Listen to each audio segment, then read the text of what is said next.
It's time for Sportstime on Sports 56 and 98.5 FM. The first hour of Sportstime is brought to you by Lexus of Memphis. Here are your hosts, Brett Stats Scoresworthy and Brian Davis.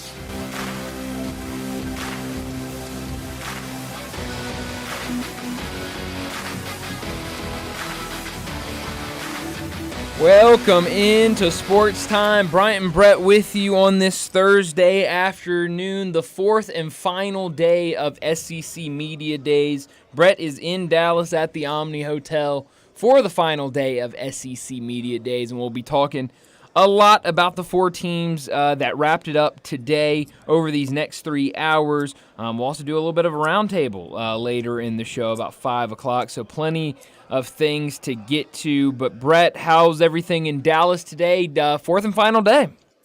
This is it. It is really starting to slow down, but we stay live, local, and late breaking all the way through Taco Bell crunch time and 6 o'clock. I would say right now about 30%, 30 to 40% of Radio Row still exists as we speak, even breaking down the Paul Feinbaum set.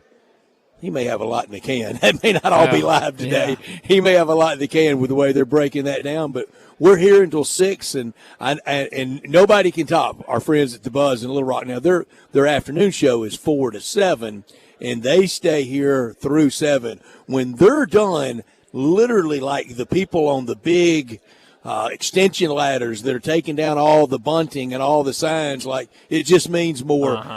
They're completed. The last thing to do is load their desk up when they leave at 7.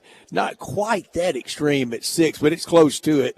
And maybe one or two East Coast time shows is still on, but not many. A lot of people with a lot in the can trying to get out. You see some remaining. The people that are here, you see a lot of luggage for people headed to the airport. But we're going to be with you until 6 o'clock. And, a big local team of interest, the Razorbacks. We visit about them today and talk about all things Sam Pittman, Auburn, Kentucky, and Texas A&M.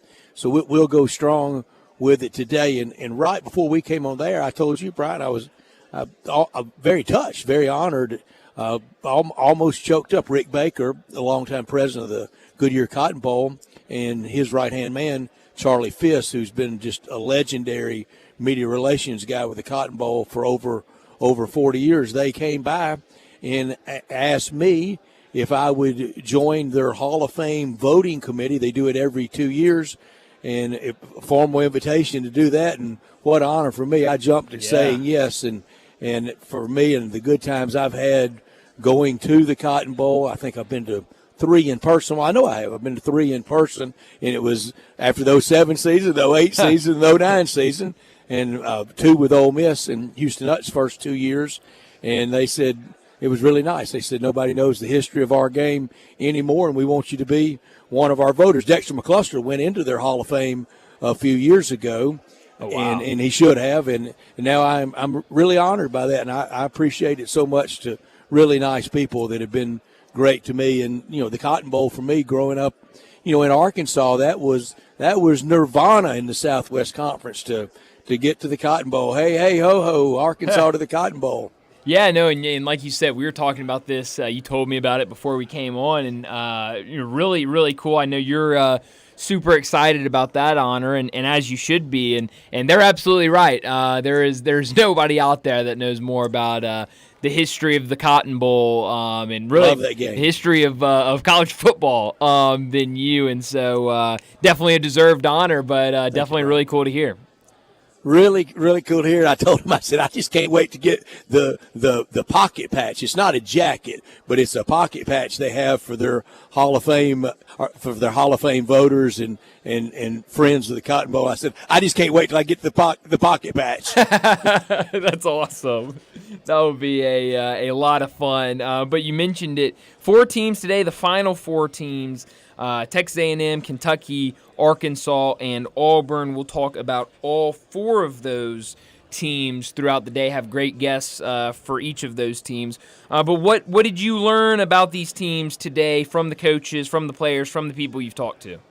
Knocked over by Mark Stoops. Now the elder statesman of SEC coaches, and almost left, and we'll talk a lot about that with all the particulars, both Kentucky and A&M, with that 12, 15, 18-hour circus we had at the end of last year, almost forgotten by some, but not by anybody here today. But just how comfortable he is in his own skin and in that job, and where he is in his career and what he has accomplished at Kentucky. And he made a great point of it doesn't just happen. It takes administration, it takes ball players, it takes patient fans, it takes great fans, and they have them at Kentucky. Brian, I've spoken often about, and I haven't been there many times, their facilities are unreal. Kentucky's got everything you want in stadium and game day facility, in practice, indoor, outdoor, all that. They're not lacking for anything. Yes, basketball there blocks out the sun. It's Kentucky basketball. It's the Baron. It's all those championships. It's CATS, cats. But they do that for football as well. And to hear Mark Stoops really give a nice sermonette on about, it takes hard work and it takes patience. You would almost hope A&M needs to listen to that for years, because they like to change all the time. Arkansas has been changing quite a bit, and kind of have a coach with a similar profile of Mark Stoops. And at Auburn will change coaches in the next 10 minutes if you'll let them. And Auburn always does it because they're always chasing the mighty Tide. Well, and that's almost kind of been a storyline, and I know we've kind of talked about it a little bit and throughout the week, and I've heard you talk about it with Johnny Radio. I heard you mention it today and a couple other days.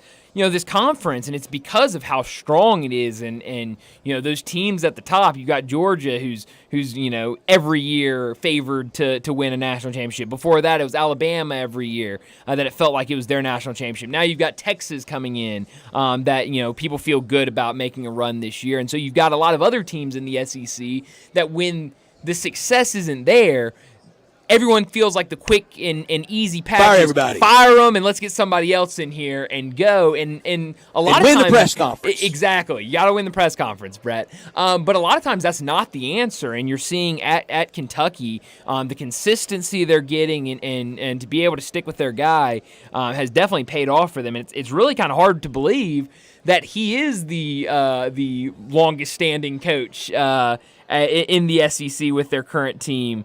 His first season was 2013. Wow. He's longest standing. He's one.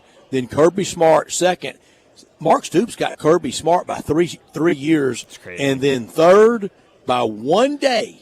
And that counts by one day. Third is Lane Kiffin at Ole Miss.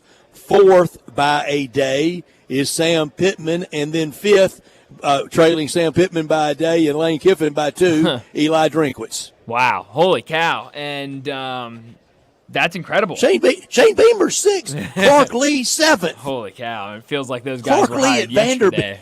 yesterday. And that's how quick it goes in this league. Now, I'm calling Sarkisian and Venables, even though they've been around longer than some. This is their first year in the SEC. To me, they're 15 and 16. Back of the line, Brett. That's it. Starts way back there. No, but it's going to be a lot of fun. I'm excited to listen to a lot of these guests. I'm excited. 4 o'clock, Ty Richardson, who joins us during the season to talk Arkansas sports. You got his music ready? I do. I'm ready. I know you do. I'm ready to call some hogs.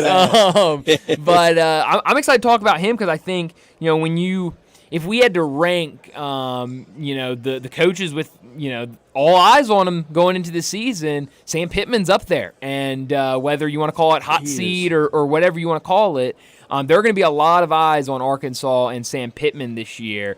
And so that's going to be really interesting. I heard Sam Pittman today, they're embracing the Hogs up there in Fayetteville. And then was on, I think he was on SEC Network, and was saying that he has a slobbering hog statue at his house that has water coming out of its mouth, and they had to turn it up because he said it wasn't looking like it was slobbering enough. So talk about winning press conferences. Sam Pittman might have won the media day for me, at least. Well, Bryant, that has been an issue. The mostly from late '60s to just a few years ago when some marketing types took over. The slobbering hog that was on the side, on the helmet and on the midcourt at Barnhill at Bud Walton Arena, it was changed to a little more sleeker That's look. right. That nobody under 20 gives a dang about. That's right. And none of that makes a hill of beans. None of that matters in good times. But in bad times, uniform style, logo changes. Brett Bielema wanted to kind of not devalue, but wanted to tamp down calling the Hogs. No. You hadn't won near enough to be calling for that. I don't know of many.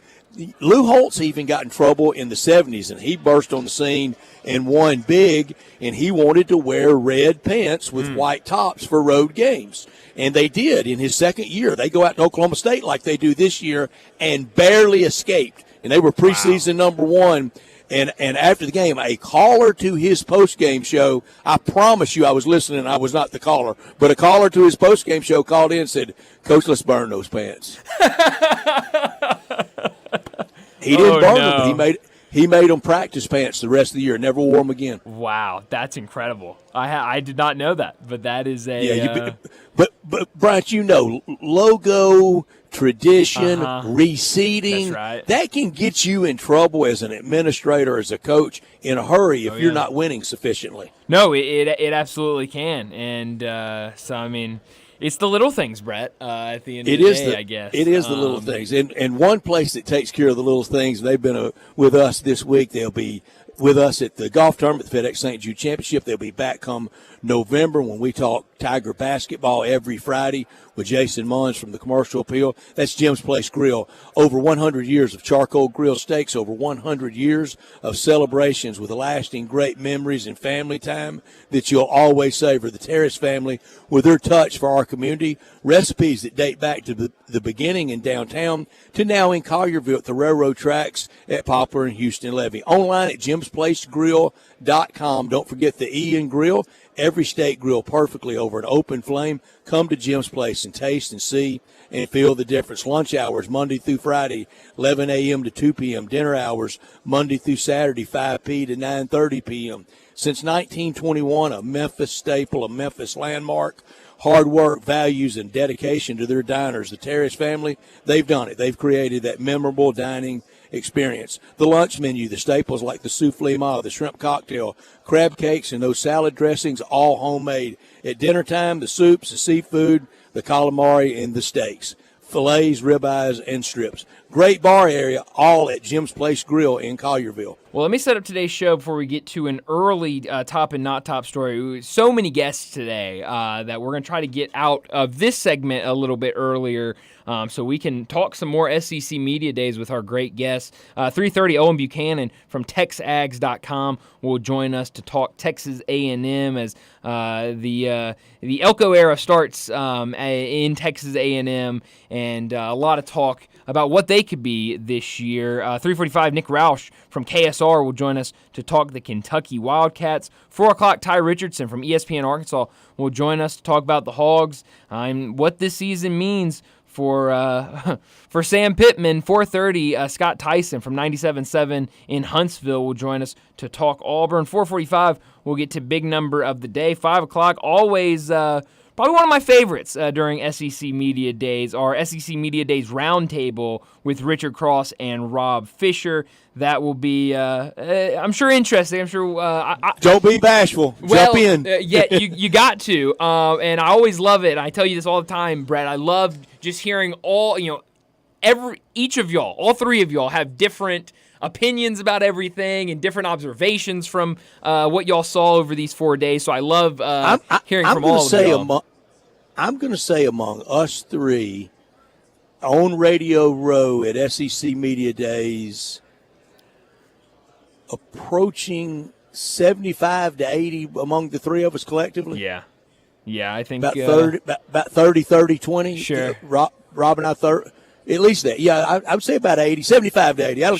That'll get close enough. It definitely would. So that's going to be a lot of fun at 5 o'clock when we get to our roundtable. 5:30, we'll get to what's trending. We'll make a ton of picks. Brett has made a lot of picks down there, and we'll kind of talk about how we would rank a lot of these, the quarterbacks in the conference, the coaches in the conference, these teams in this conference. So we'll make a lot of picks about the SEC at 5:30. And at 5:45, we'll wrap up today's show like we always do with Taco Bell Crunch Time. Let me remind you, we're in our Family Leisure Studios where family and fun come together. Summer is here, and it's time to party. 24-foot above-ground pools for $19.99.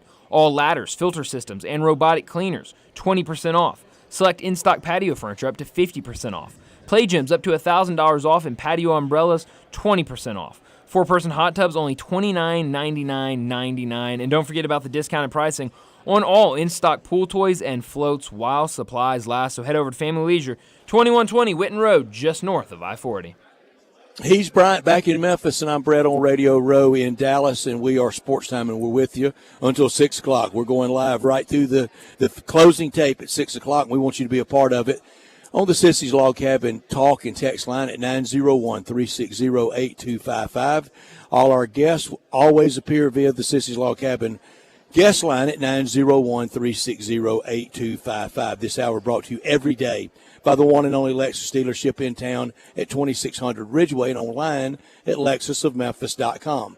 Great offers on all 2024 models and always special leasing options. Call them at 901-334-9673, but they want you to stop by Lexus of Memphis at 2600 Ridgeway and put yourself in the driver's seat of the all-new 2024 flagship LS500. You'll be looking and you'll be driving in style. When you purchase a Lexus, you get top-of-the-line engineering and design, and they make for the luxury driving experience.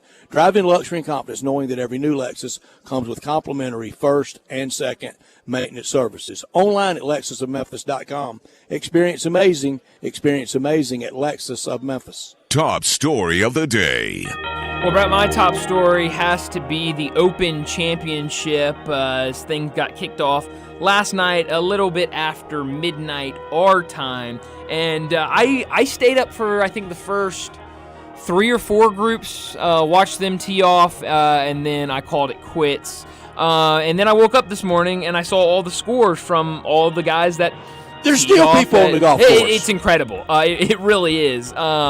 But my question, Brett, does anybody have fun playing at the Open Championship? I mean, you watch it, everyone looks miserable out there. It looks cold. It's always raining. And then you look at the scores, and everyone's like 5 over. I mean, it just seems like a miserable weekend of golf. And I think some people are probably feeling that way. I mean, you look at some of these scores with big-time players and really, really struggling.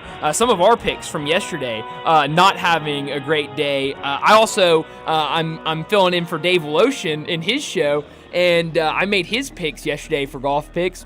And he texted me this morning and said, so who are my guys for this weekend? I told him, he goes, ugh, not looking good for me already. I go, thanks, Dave. Yep, not looking good at all. Not looking good for my picks and ours either. But you look at some of these guys. Bryson DeChambeau, 5 over. Tommy Fleetwood, 5 over. I mean, some of these names of big-time golfers that have really just struggled in a big-time way. Rory McIlroy, 7 over. It's really incredible. At the top, Shane Lowry right now, 5 under. Daniel Brown right behind, or also tied with him at 5 under. Daniel Brown's still out on the course. He's through 16. Justin Thomas had a really good day, 3 under. What time is it there? That's a great question. What time is it here? They must have had to stop their play because it says it is 9:18 p.m. there. I don't believe we're still playing golf at 9:18. I don't know how the sun pattern, if it's any different at Troon, but I don't know. It's always weird when we go over there and play the Open Championship. Have you ever played nighttime golf? I have not. Glow in the dark golf? No, I've never done the glow in the dark balls. I played twice and lost 2 mufflers both times. Oh, that's too bad. That's too bad. It got a little wild at course. Well, I'm sure with glow in the dark balls, I would not be surprised. But it does not look like fun over at the Open Championship. My top story, talking season for the SEC kind of ends today. There'll be a little more talking until August 1st when practice begins. we could have some roster volatility between now and opening of camp, and for sure opening day. All these predictions and the first game, there could be roster volatility.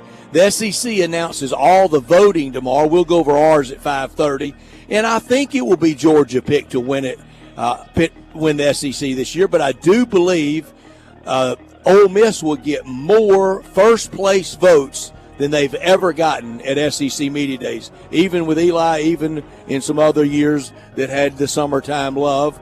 Ole Miss has never been to Atlanta, nor has Texas, and I got Georgia and Texas in the SEC championship game. Wow. Not top story of the day. Well, my not top story of the day, it's got to be wrapping up SEC Media Days. 4 teams today: Sam Pittman, Mike Elko, Hugh Freeze, and Mark Stoops all talked to the media. And I mean, really interesting. I think all 4 of these coaches. You've got the consistent guy in Mark Stoops that just has been around for such a long time. Hugh Freeze, what can he do another year at Auburn? Peyton Thorne coming back. A lot of questions about him. Mike Elko, his first year at Texas A&M after having a lot of success at Duke. And then the biggest question of them all, Sam Pittman. A lot of eyeballs going to be on him. What can he do? Taylon Green comes in at the quarterback position. It's going to be a very interesting year for, I think, all 4 of these teams, because I think really all 4 of these teams, their seasons could go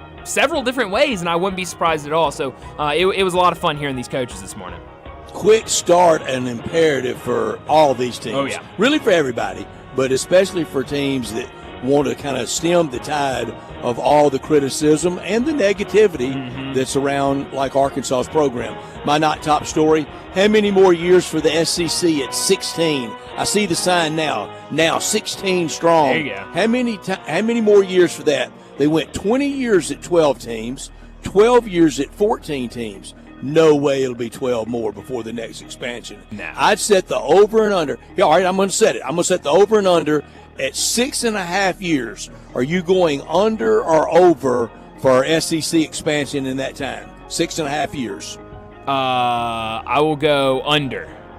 I'm going under. I think I would go under even 4. Wow. Everybody's content until the right deal comes along. That's right. In 2012, it probably really should have been OU in Texas then, and maybe pass on Mizzou and A&M all the way through, and right now be going big with Virginia, North Carolina, NC State, and Virginia Tech. Yeah, no, I'm with you on that. It's going to be interesting, but you're absolutely right. I mean, any commissioner can say they love the teams that they've got right now, but if that perfect candidate comes out on the market, you got to go out and get those teams. I think a lot can change. Right. Every single person in a divorce court loved each other until they didn't. That's a great point. That is a great point. That's the reason that they're in divorce court in the first place. It's going to be a lot of fun. The rest of the show, they'll do it for top and not top story of the day. Great guests coming up for all 4 teams that were talked about today on the last day of SEC Media Day. So let's go ahead and get to our first break. And when we come back, Owen Buchanan from TexAgs.com, he'll join us to talk about Texas A&M. That's next on Sports Time. Add a little fun to your lunch break.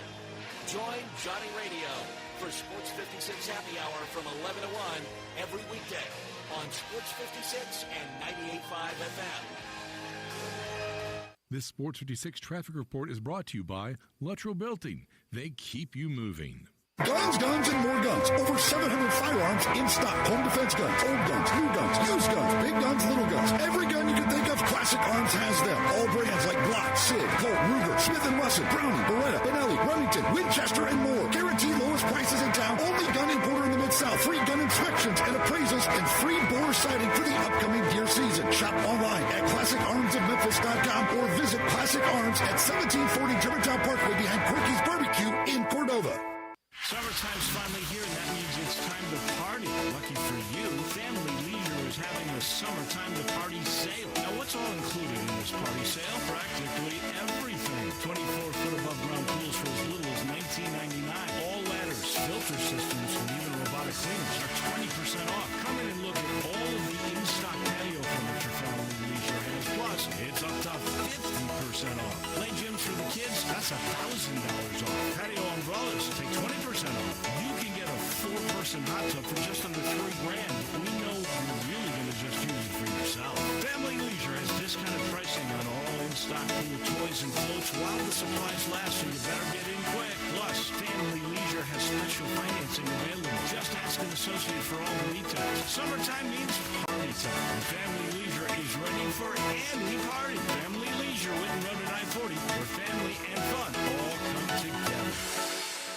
It's the season for fun, sun, and savings at the Volkswagen Sandy Summer Sales Event. Going on now at Gossett Volkswagen on the Pike, and I've got Jason, the main man Marshall, on the phone to give you the lowdown. Randy, I've got the 2024 Taos SE, $299 a month, 36 miles per gallon on the highway. 2024 Atlas Peak Editions, $5,000 off or just 0.9% APR for 60 months. And the new 2024 Tiguan's $3,000 off or just 1.9% APR for 60 months. And the list of savings goes on and on at Gossett Volkswagen on Covenant Pike. And remember, no reasonable offer will be refused. Summer fun has begun. Ask for Jason, the main man Marshall, at Gossett Volkswagen, 1875 Covington Pike, or online at GossettDWMemphis.com. Where we're charging for it and charging less every day.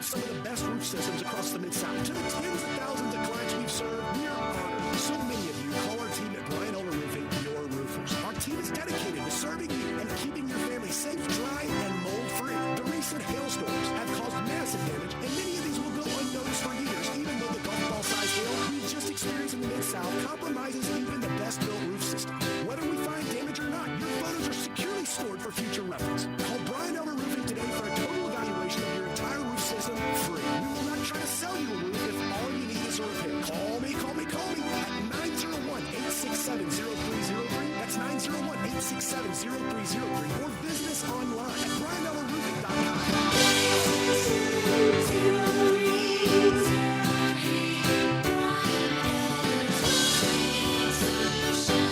This Sports 56 traffic report is brought to you by Luttrell Belting. They keep you moving. Sports 56 traffic.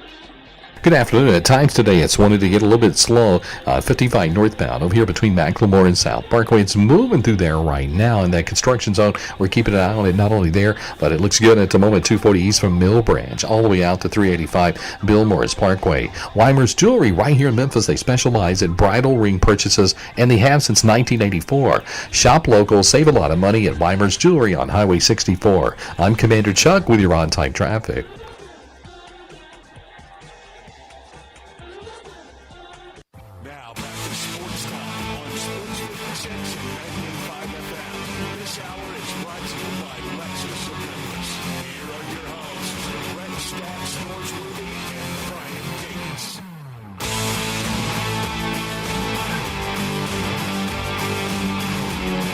Welcome back into Sports Time. Bryant and Brett with you, and we got to talk some of these teams at SEC Media Days, and Owen Buchanan joins us from TexAgs.com to talk Texas A&M. Olin, thanks so much for joining us. Kind of a new era at Texas A&M as one coach goes out, the other one comes in. What has this offseason been like at Texas A&M with Mike Elko coming in after having a great season at Duke? What has this offseason been like at College Station? Well, it's been quiet, and that's a good thing. Yeah. There's no coaches getting mad at other coaches and getting into a feud. There's no coaches mad because he's reluctantly having to hire an offensive coordinator and it becomes national news. There hasn't been guys getting arrested and some of the other things. There's been absolutely no drama.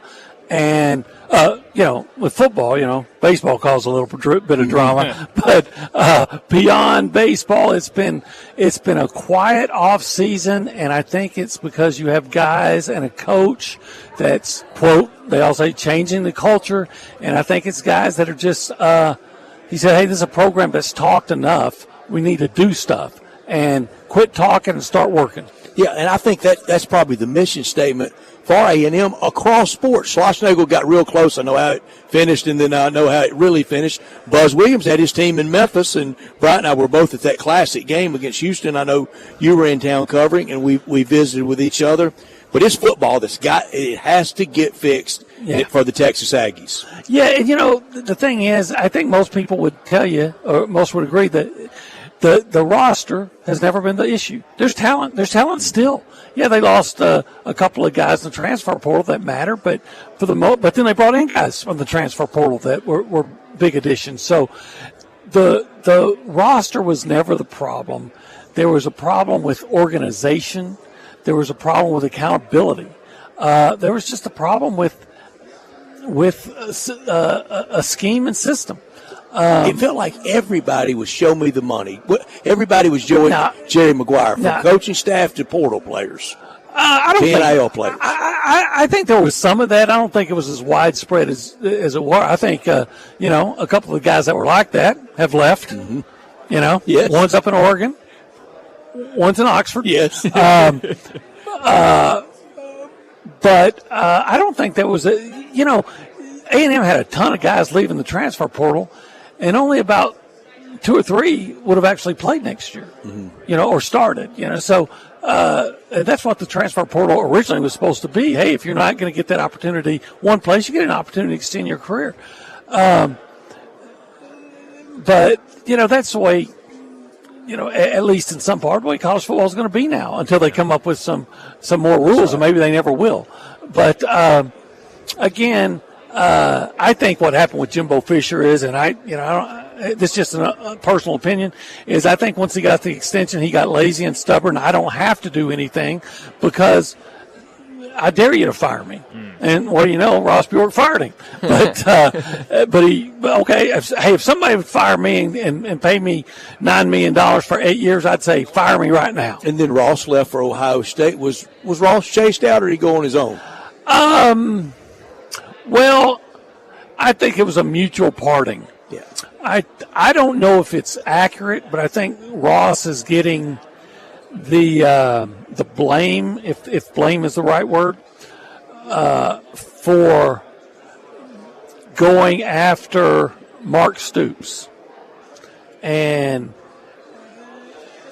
misunderstanding how the rest of the A&M population felt about that. Why chase off, pay a huge buyout to a guy because he has a terrible offense or a poor offense to hire a guy with a poor offense, right? And so at that point, whether it was fair or not, he may not have been the guy that actually was going to pull the trigger, but I guess he was one of the guys that was saying he was signing off on it. So in that position, he got. So I think it was time for him to go, and he found an opportunity that was a great opportunity, and he was glad to take it. Olin, you've spoken with me, with us through the years very openly, very candidly. I say very gratefully that when you got on that beat and coincided with Johnny Manziel and Kevin Sumlin, that career-wise you were in a tough patch, and you needed a fresh start and a new beginning, and you hit A&M at that time. Since then, man, you've never lacked for content or stuff to write, have you? Just the Stoops, 12 hours of being coach was wild enough, wasn't it? Well, let me tell you about this. So my son goes, I think you know, right? My son goes to LSU. A&M's last game was in Baton Rouge, and my wife came with me because it was over Thanksgiving, and so we got an Airbnb and spent a long weekend and everything so we could be with our son and everything. And my son has a friend, one of his frat brothers, who's from Nashville, who's like we were when we were that age, just consumed with sports and everything. So he was talking to me that night about who's A&M going to hire and all this, and within minutes of me getting word that it was going to be Mark Stoops, and Billy Lutz saying, hey, call me up, get a story ready on Mark Stoops. I'm like, well, Mark Stoops? This kid is texting me about, hey, what do you think of Mark Stoops? So, I tell you that. I get the story done. I fall asleep. The next morning, like 6 o'clock, I'm wakened by my phone dinging. Ding, ding, ding. I look at that, and it's from this this college kid. He says, can you believe that thing from Mark Stoops fell through? I'm like, what do you mean it fell through? You slept through the entire Mark Stoops era. Wow. Hey, I really did. but you have a lot to write with, with Ross leaving, with Buzz, with baseball. Everybody says College Station is boring. I'm saying, there's never a dull moment. What are you talking about? What's a great year for Mike Elko? Well, I think a great year. In the playoffs? It would be 10-2. A great year. Might do it. And might do it. I think 10 wins is a great year. It's like, remember back in the day, 20 wins in basketball was the defining. And then it got devalued. Yeah, so I think 10 wins in college football is the definition of a great year. Maybe it means you have to get into the playoff for it to be a great year, but I think a good year would be just being better than they were last year, and that would mean you have to win at least 8 games. Start with Notre Dame. If you were to win that game. And I don't think it's out of the realm of possibility. No, not at all. They're going to be underdogs, but it's not in the realm of possibility because Notre Dame has offensive line issues, and one area you can count on A&M to be good next year is the defensive line. So maybe that's going to give you a chance. So if they were to win that game on August 31st, then on September 1st, the outlook for A&M changes nationally. Everybody looks at them completely. And your subs go up. It would look that way. Well, and your views go up. Yeah, maybe I'll get a bonus this Christmas. A little win-win, I guess. I got to ask you about Connor Wegman because I think a lot of excitement about him this year. Looked great before that season-ending injury. How has this offseason been for him, and what do you expect to see from him this season? Well, I think the offseason for him was just about getting healthy and learning Colin Klein's system. And from what I understand, Mike Elko was telling us today, hey, look, he's 100%, he's ready to go. And I think he'll still be learning the system, but it seemed like in the spring he had picked it up pretty well. And if he is healthy, and it's not because he's injury prone, he just had an offensive line that would make any quarterback injury prone. Right. I think if he's healthy, I think he's one of the top 5 quarterbacks in the league. And could be even better than that. He throws the ball downfield accurately. He's not afraid to challenge a defense deep. We've had quarterbacks here before that if a guy's open 10 yards downfield and a guy's open 20 yards downfield, they're going to take the 10-yard pass because they're just more comfortable with it. That's not how Connor is. He's very accurate. Doesn't throw many interceptions. I think he's thrown 2, and neither one of them really were his fault.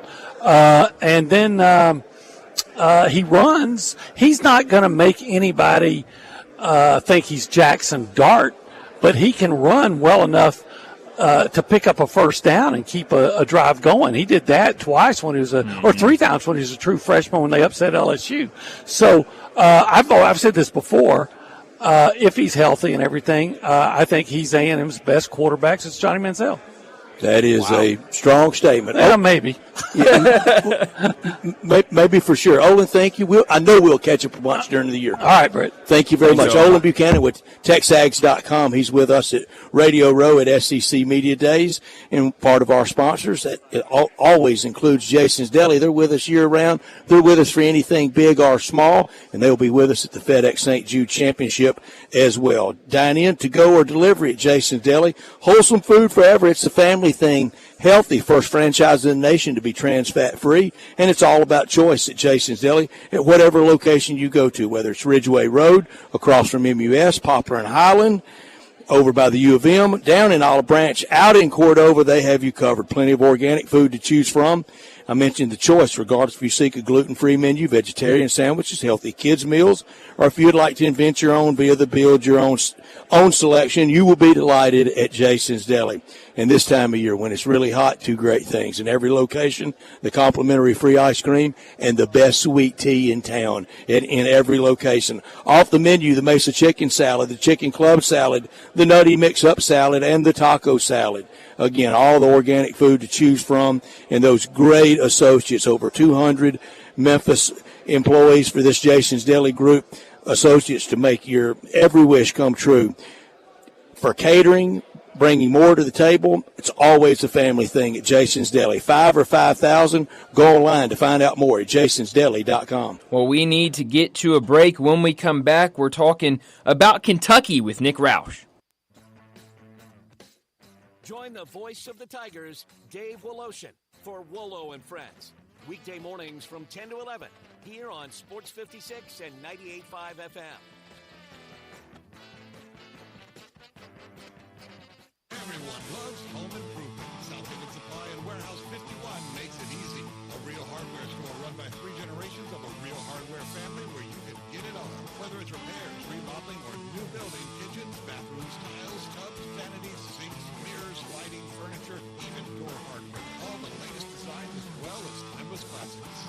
What flies on your mind? They have the Big Green Egg and Accessory. South Haven Supply at Warehouse 51, 8560 Highway 51. Easy home improvement.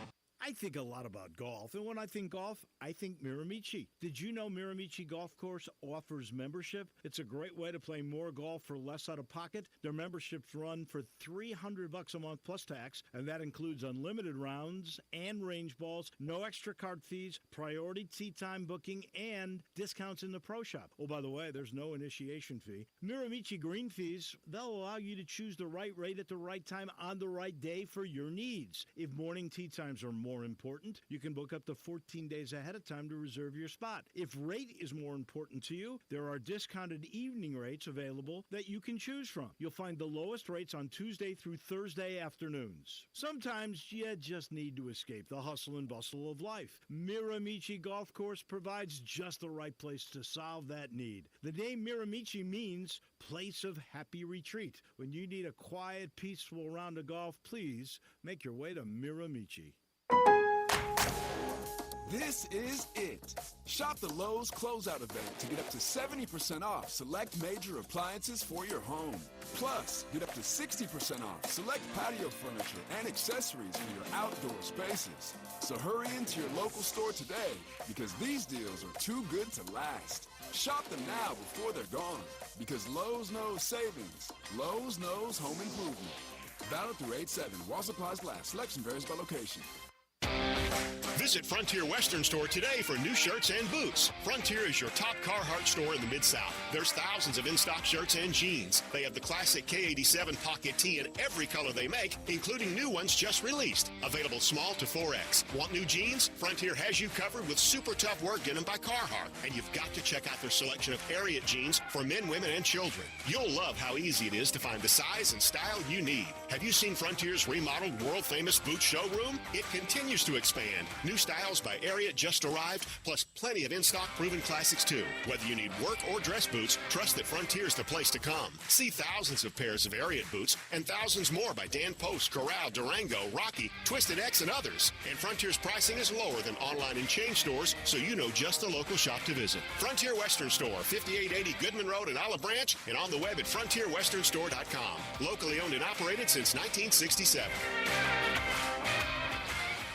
All 650 acquisition fee, $20,000 per year, 20 cents excess mileage, Forte RE794066, MSRP 21820, Telluride RG543666, MSRP 39835, EV9 R602 29603, MSRP 61035. Includes all rebates and incentives and PF 695. Includes tax, title, license, registration, and fees. Must finance through Hyundai with approved credit valid through 7/31/24. Dealer stock only. I got Jeff Allen on the line, Gossett Kia, South Mount Moriah. Hey, dude, you ready to rock our world? You better believe it, Randy. How about 41 MPG Highway in a 2024 Kia Forte LXS, $199 a month, $37.99 due at signing. 2024 Kia Telluride S, $379 per month, $39.99 due at signing. And 304 EPA estimated range for $389 a month in a 2024 Kia EV9 Lite, or get 0% for 48 months, $49.99 due at signing, all 24-month leases. Plus, every Gossett Kia comes with a 10-year, 100,000-mile powertrain limited warranty. So whether you live in Horn Lake, South Haven, Olive Branch, or Memphis, you'll be happy at Gossett Kia on Mount Moriah. Or online, KiaMountMoriah.com.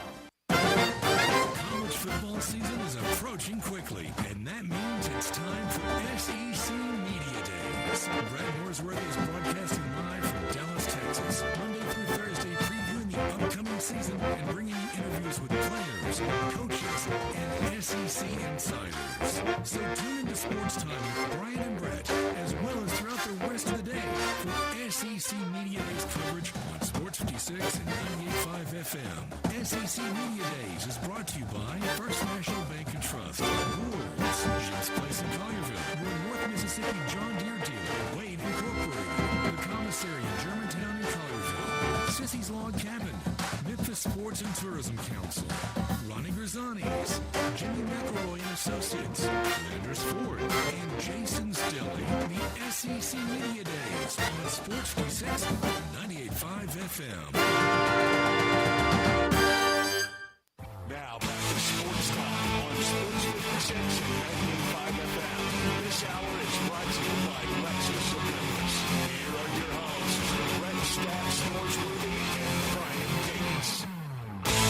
Welcome back into Sports Time. Bryant and Brett with you, and we've got to talk the Kentucky Wildcats and Nick Roush from KSR joins us to talk about this upcoming season for Kentucky. 7-6 last year for the Wildcats. Nick, what has been the biggest storyline in Lexington this offseason for this football team?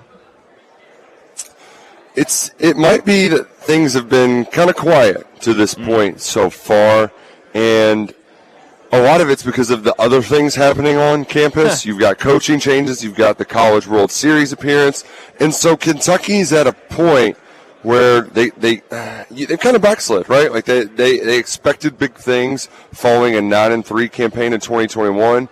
In 2022, having Will Levis back doesn't go according to plan. They lose that game at Ole Miss, and things kind of unravel from there. And then last year you had another 7-6 campaign, and Mark Stoops said today, that he's not satisfied, but he is proud of the consistency. It's not nothing, was his exact words. 8 straight bowl games is not nothing. So the floor has been raised, but how high is that in a new 16-team SEC where you've got to go to Ole Miss, you've got to go to Texas, you've got to go to Tennessee, you've got to go to Florida. So I think from a roster standpoint, there's some excitement, but to keep that consistency and to have another peak, it's going to be significantly more challenging. And can this team answer the call? As we close in on a great SEC Media Days, I feel like here in Dallas, I'm about to get us all booted. Oh no! I'm gonna ask a basketball question. How bad do you miss John Calipari? Oh, good question. Don't miss him a lick. Don't miss him one lick. I knew you'd feel like they that. can have him in Northwest Arkansas. It was less bread. It just got tiresome, didn't it? Yeah, stale, just very stale. And it's one of those things like. My senior year of high school was Cal's first year at Kentucky. He made Kentucky cool again. I'm a freshman on campus at UK. The Cats go to the first Final Four in 13 years. I mean, I loved Cal. I love what he did at Kentucky, but, it's the definition of insanity, right? You're doing the same thing over and over again, expecting a different result, and it really... Arguably, the result kept getting worse. Yeah, and you could feel the pressure that was on that team just to get that NCAA tournament win. He kept saying that only March matters, and then March arrived. And wait till March. Wait till you see me in March. And the guys weren't ready for it, and it's because I think they had to carry so much pressure for John Calipari. When they were at Tennessee in the regular season finale, they didn't have the expectations that we got to go in and murder this team. And what do? They go down there and murder this team. And it was one of those things where I didn't think he would actually pull the trigger and go through with it. I didn't either. But I'm really glad he did because it's such a breath of fresh air. And Mark Pope, well, I don't know with a certainty what he's going to be, what's it going to look like, but I know it's different. Everybody wins at Kentucky. Well, and he's doing the kind of Nate Oates thing where we're going to shoot a lot of threes, we're going to have a lot of fun. He's got old guys. It's not just a bunch of freshmen. Threes. Yeah, for the most part. So I'm excited about the future of Kentucky basketball. It's okay. We can finally move on. I love the Cal era, but it was time. Has anyone goaded Mark Stoops into spiking the ball that he outlasted Cal, especially after their very public feud? They haven't yet. You ought to do that. Well, and part of it is that was certainly a tenuous relationship, but Stoops. He benefits when the basketball team benefits, for the most part, right? Like all of their big recruiting events in the spring, you take them to Rupp Arena, like that goes a long way. The lack of relationship there, I think, might have kind of hurt him a little bit. But the these marks are on the same page, Mark Pope, Mark Stoops.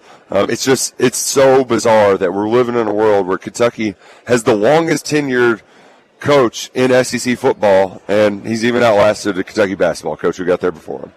That is crazy. I am curious about this upcoming season for the football team because you lose a big back in Ray Davis, who 1,000-yard rusher last year. What will this running back room look like this season? Well, it is a significant question mark because they got Chip Traynor from Ohio State. He was the guy who scored the walk-off game-winning touchdown at Notre Dame. He was initially recruited to play running back at Arizona State. He transfers back to Ohio State to play linebacker. They have injuries. He goes back to running back. But throughout his career, he's played second fiddle, and he's built. I mean, this guy, he looks like a bodybuilding, model, right? Like, I mean, he is an impressive looking human, but he's never been a bell cow guy. So there's some uncertainty there, but you would think that there's a lot of tread left on the tires. And I think for him, I think he has to love the addition of Bush Hamden, the offensive coordinator from Boise State, who he spent some time at Missouri as well, got a little bit of experience in the conference, and every time he calls plays, he's got a 1,000-yard runner. So it's got to be music to Bush Hamden's ear, or to Chip Trainum's ears, to get Bush Hamden to be able to run behind an offensive line that's got 4 returning starters this fall. If we did a list of these SEC quarterbacks for this year on how they were recruited, Brock Vandegrift would be number 1. He'd be right up there with Carson Beck. They're 1 and 1A. And play up to that and let it rip. Well, and that is the last year they overhyped Devin Leary and it failed, right? He led the SEC in touchdowns, but led them in interceptions and had the worst completion percentage. Had the double whammy, overhyped and big shoes to fill. Exactly. And so we haven't allowed ourselves to dream quite that big yet. But, I mean, Carson Beck a year ago, where was he? I mean, there was a lot of questions mark. Is this guy? Be that? Some people thought that it should have been Vandegrift down in Athens, and it took him a little bit. He had to go through some growing moments at Auburn, and then the next week against Kentucky he had his coming out party. Now he's, maybe the number 1 overall pick in next year's draft. I'm not saying that Brock is going to be that, but Brady Cook is another quarterback with a similar. If you have the right relationship with the offensive coordinator, he's got the legs that Brady Cook has. Yeah, I mean, you can have that sort of year where he doesn't have to do everything, but he can be good enough to elevate this team, because the key to Kentucky's ceiling is it runs through Brock Vandegrift. I have 7-5 for Kentucky. How right, how wrong am I? I think you're right on the money. They may have a surprise here and there, but not all 7-5s are created equally. No. So if you go down and you beat Ole Miss or you beat Tennessee, but then you maybe slip up to Auburn at home, like you still feel pretty good about that if you're a Kentucky fan. So that's probably what I'm going to predict. I've got a win over Auburn, but a loss at the Swamp. That could be reversed. Yeah, oh, definitely. Or it could be a sweep. Kentucky's going for 4 straight against Florida, and how great is that? Man, it feels good. After living through the Spurrier years, it was brutal. Lifetimes without beating. And now Billy Napier could become the first ever Florida head coach to start his career 0-3 against the Cats. Would love to see it. Yeah, that'd be big time. On the defensive side of the ball, last year Kentucky's run defense was so good, especially in SEC play. What will it look like this year? What does that defense look like?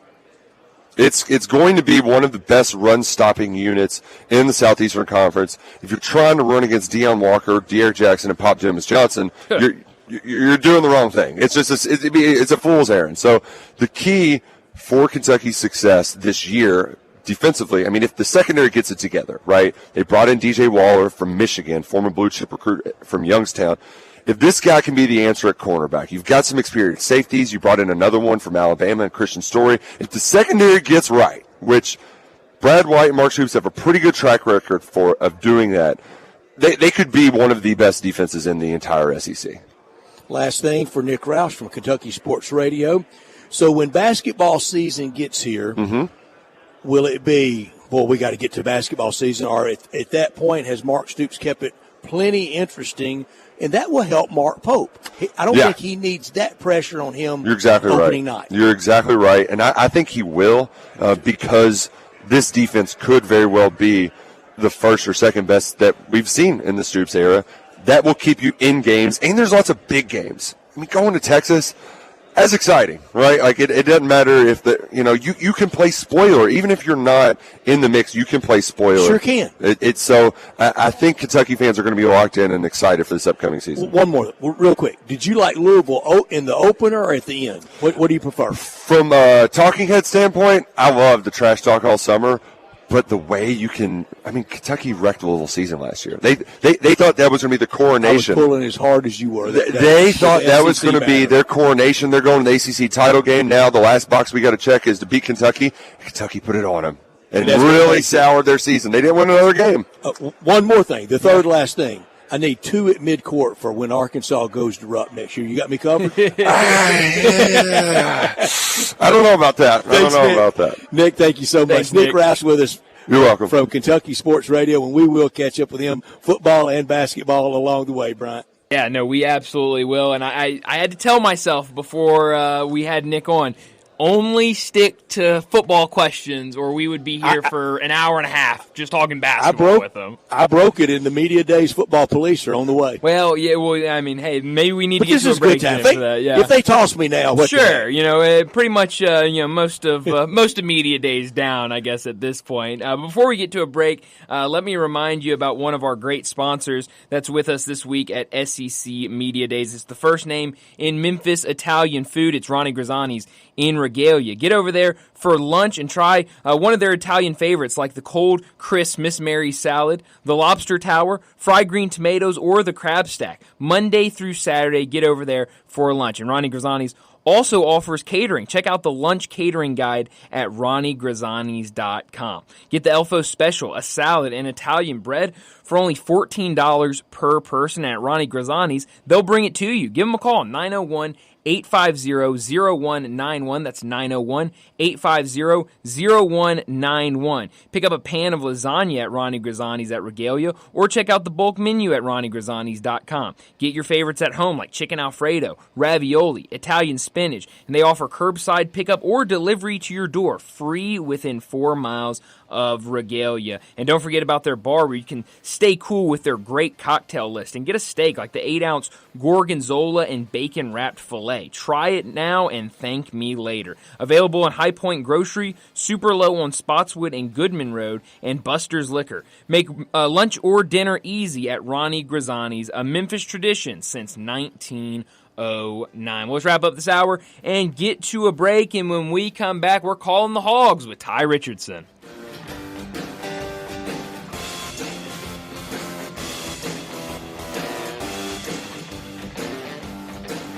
Everybody, together, let's drive to the beach, to the lake, to the mountains, to anywhere in what you really want to drive in. I'm out here at Olive Branch at All-Star Chevy. Hundreds of new and pre-owned Silverados are out here right now, some marked 12% off invoice. Add up all the All-Star special discounts and look for Costco member deals. It's one sweet buyer's market with financing as low as 1.9. No payments for 90 days on a bunch of new All-Star Chevys. And nothing beats road trips in a new Tahoe. And get an extra $500 bonus if you're in healthcare, an educator, a college grad, military, or first responder. And no matter what pre-owned you're looking for, it's here at Olive Branch. Jeeps, 4Runners, Expeditions, Navigators, all the trucks here in Olive Branch where you could drive them all. Bring any vehicle you want to sell and get a big check today. So let's go. Don't miss All-Star Chevy's special summer sale going on right now in Olive Branch, or go to allstarautogroup.com.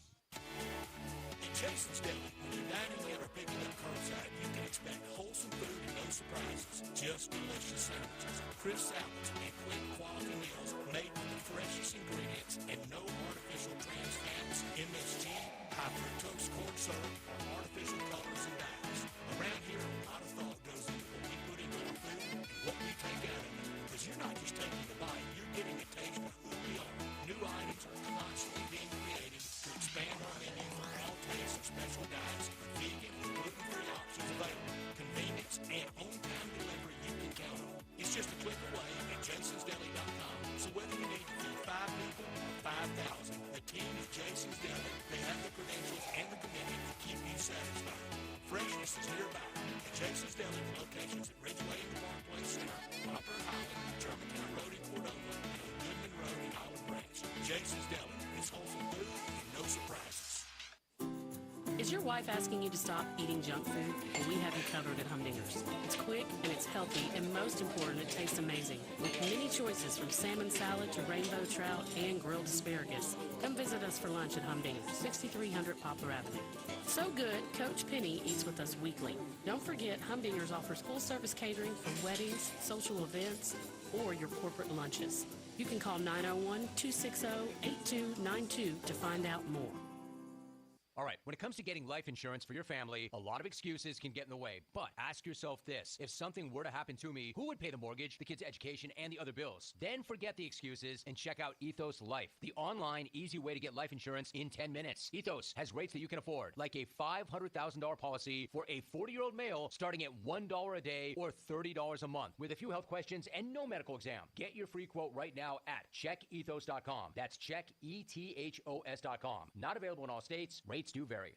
Are you ready to ride? Well, we got it covered at Gossett Kia on the bike. Get 41 MPG Highway and 2024 Kia Forte LXS. $199 a month, $37.99 do it sign it. 2024 Kia Sportage, $279 a month, $34.99 do it sign it. Or how about a 2024 Kia EV9 Lite with 0% APR available for 48 months? Or get 304 EPA estimated range for $389 a month, $49.99 do it signing. All 24-month lease. Plus Kia's 10-year, 100,000-mile powertrain limited warranty. Call Bobby J. He's ready to put you in your new Kia today. Gossett Kia 1900 Covington Pike online. KiaCovingtonPike.com. If you want it, we got it at Gossett Motor Cars. 650 acquisition fee, $20,000 per year, 20 cents excess mileage. Forte RE 794,066, MSRP 21,820. Sportage R73 161.97, MSRP 28,865. EV9 R60 29,603, MSRP 61,035. Includes all rebates and incentives and PF 695. Includes tax, title, license, registration, and fees. Must finance through Hyundai with approved credit valid through 7/31/24. Dealer stock only. Summertime's finally here, and that means it's time to party. Lucky for you, Family Leisure is having a summertime to party sale. Now, what's all included in this party sale? Practically everything. 24-foot above ground pools for as little as $19.99. All ladders, filter systems, and even robotic cleaners are 20% off. Come in and look at all of the in-stock patio furniture Family Leisure has. Plus, it's up to 50% off. Play gyms for the kids, that's $1,000 off. Patio umbrellas, take 20% off. You can get a 4-person hot tub for just under $3,000. But we know you're really going to just use it for yourself. Family Leisure has discounted pricing on all in-stock pool toys and floats while the supplies last, so you better get in quick. Plus, Family Leisure has special financing available. Just ask an associate for all the details. Summertime means party time, and Family Leisure is ready for any party. Family Leisure, Whitten Road at I-40, where family and fun all come together. Ole Miss Rebel Yell is back. The Rebel Yell Hotline Radio Show is back on WHBQ Sports 56 and 98.5 FM. Every Monday night at 6, hear the latest news on your Ole Miss Rebels with Yancey Porter with 24/7 Sports. Former Ole Miss defensive tackle Mike Fitzsimmons. Gordon Ford covering SEC Sports Call. And former Ole Miss baseball announcer Gary Darby. From kickoff to free throw to extra innings, your Ole Miss Sports on the Rebel Yell Hotline Show. Right here Monday night at 6 on Sports 56, 560 AM and 98.5 FM. Your Mid-South Sports Station. We are Sports 56, WHBQ Memphis, and W253DF Memphis, Flynn Podcasting Stations. Time to talk Razorbacks on Sportstime. Joining the guys is Ty Richardson from ESPN Arkansas to talk all things Hogs and SEC. On Twitter X at Ty Sports Radio, here's Ty Richardson with Bryant and Brett. Come on, all you Razorback fans, let's stand up and call those Hogs!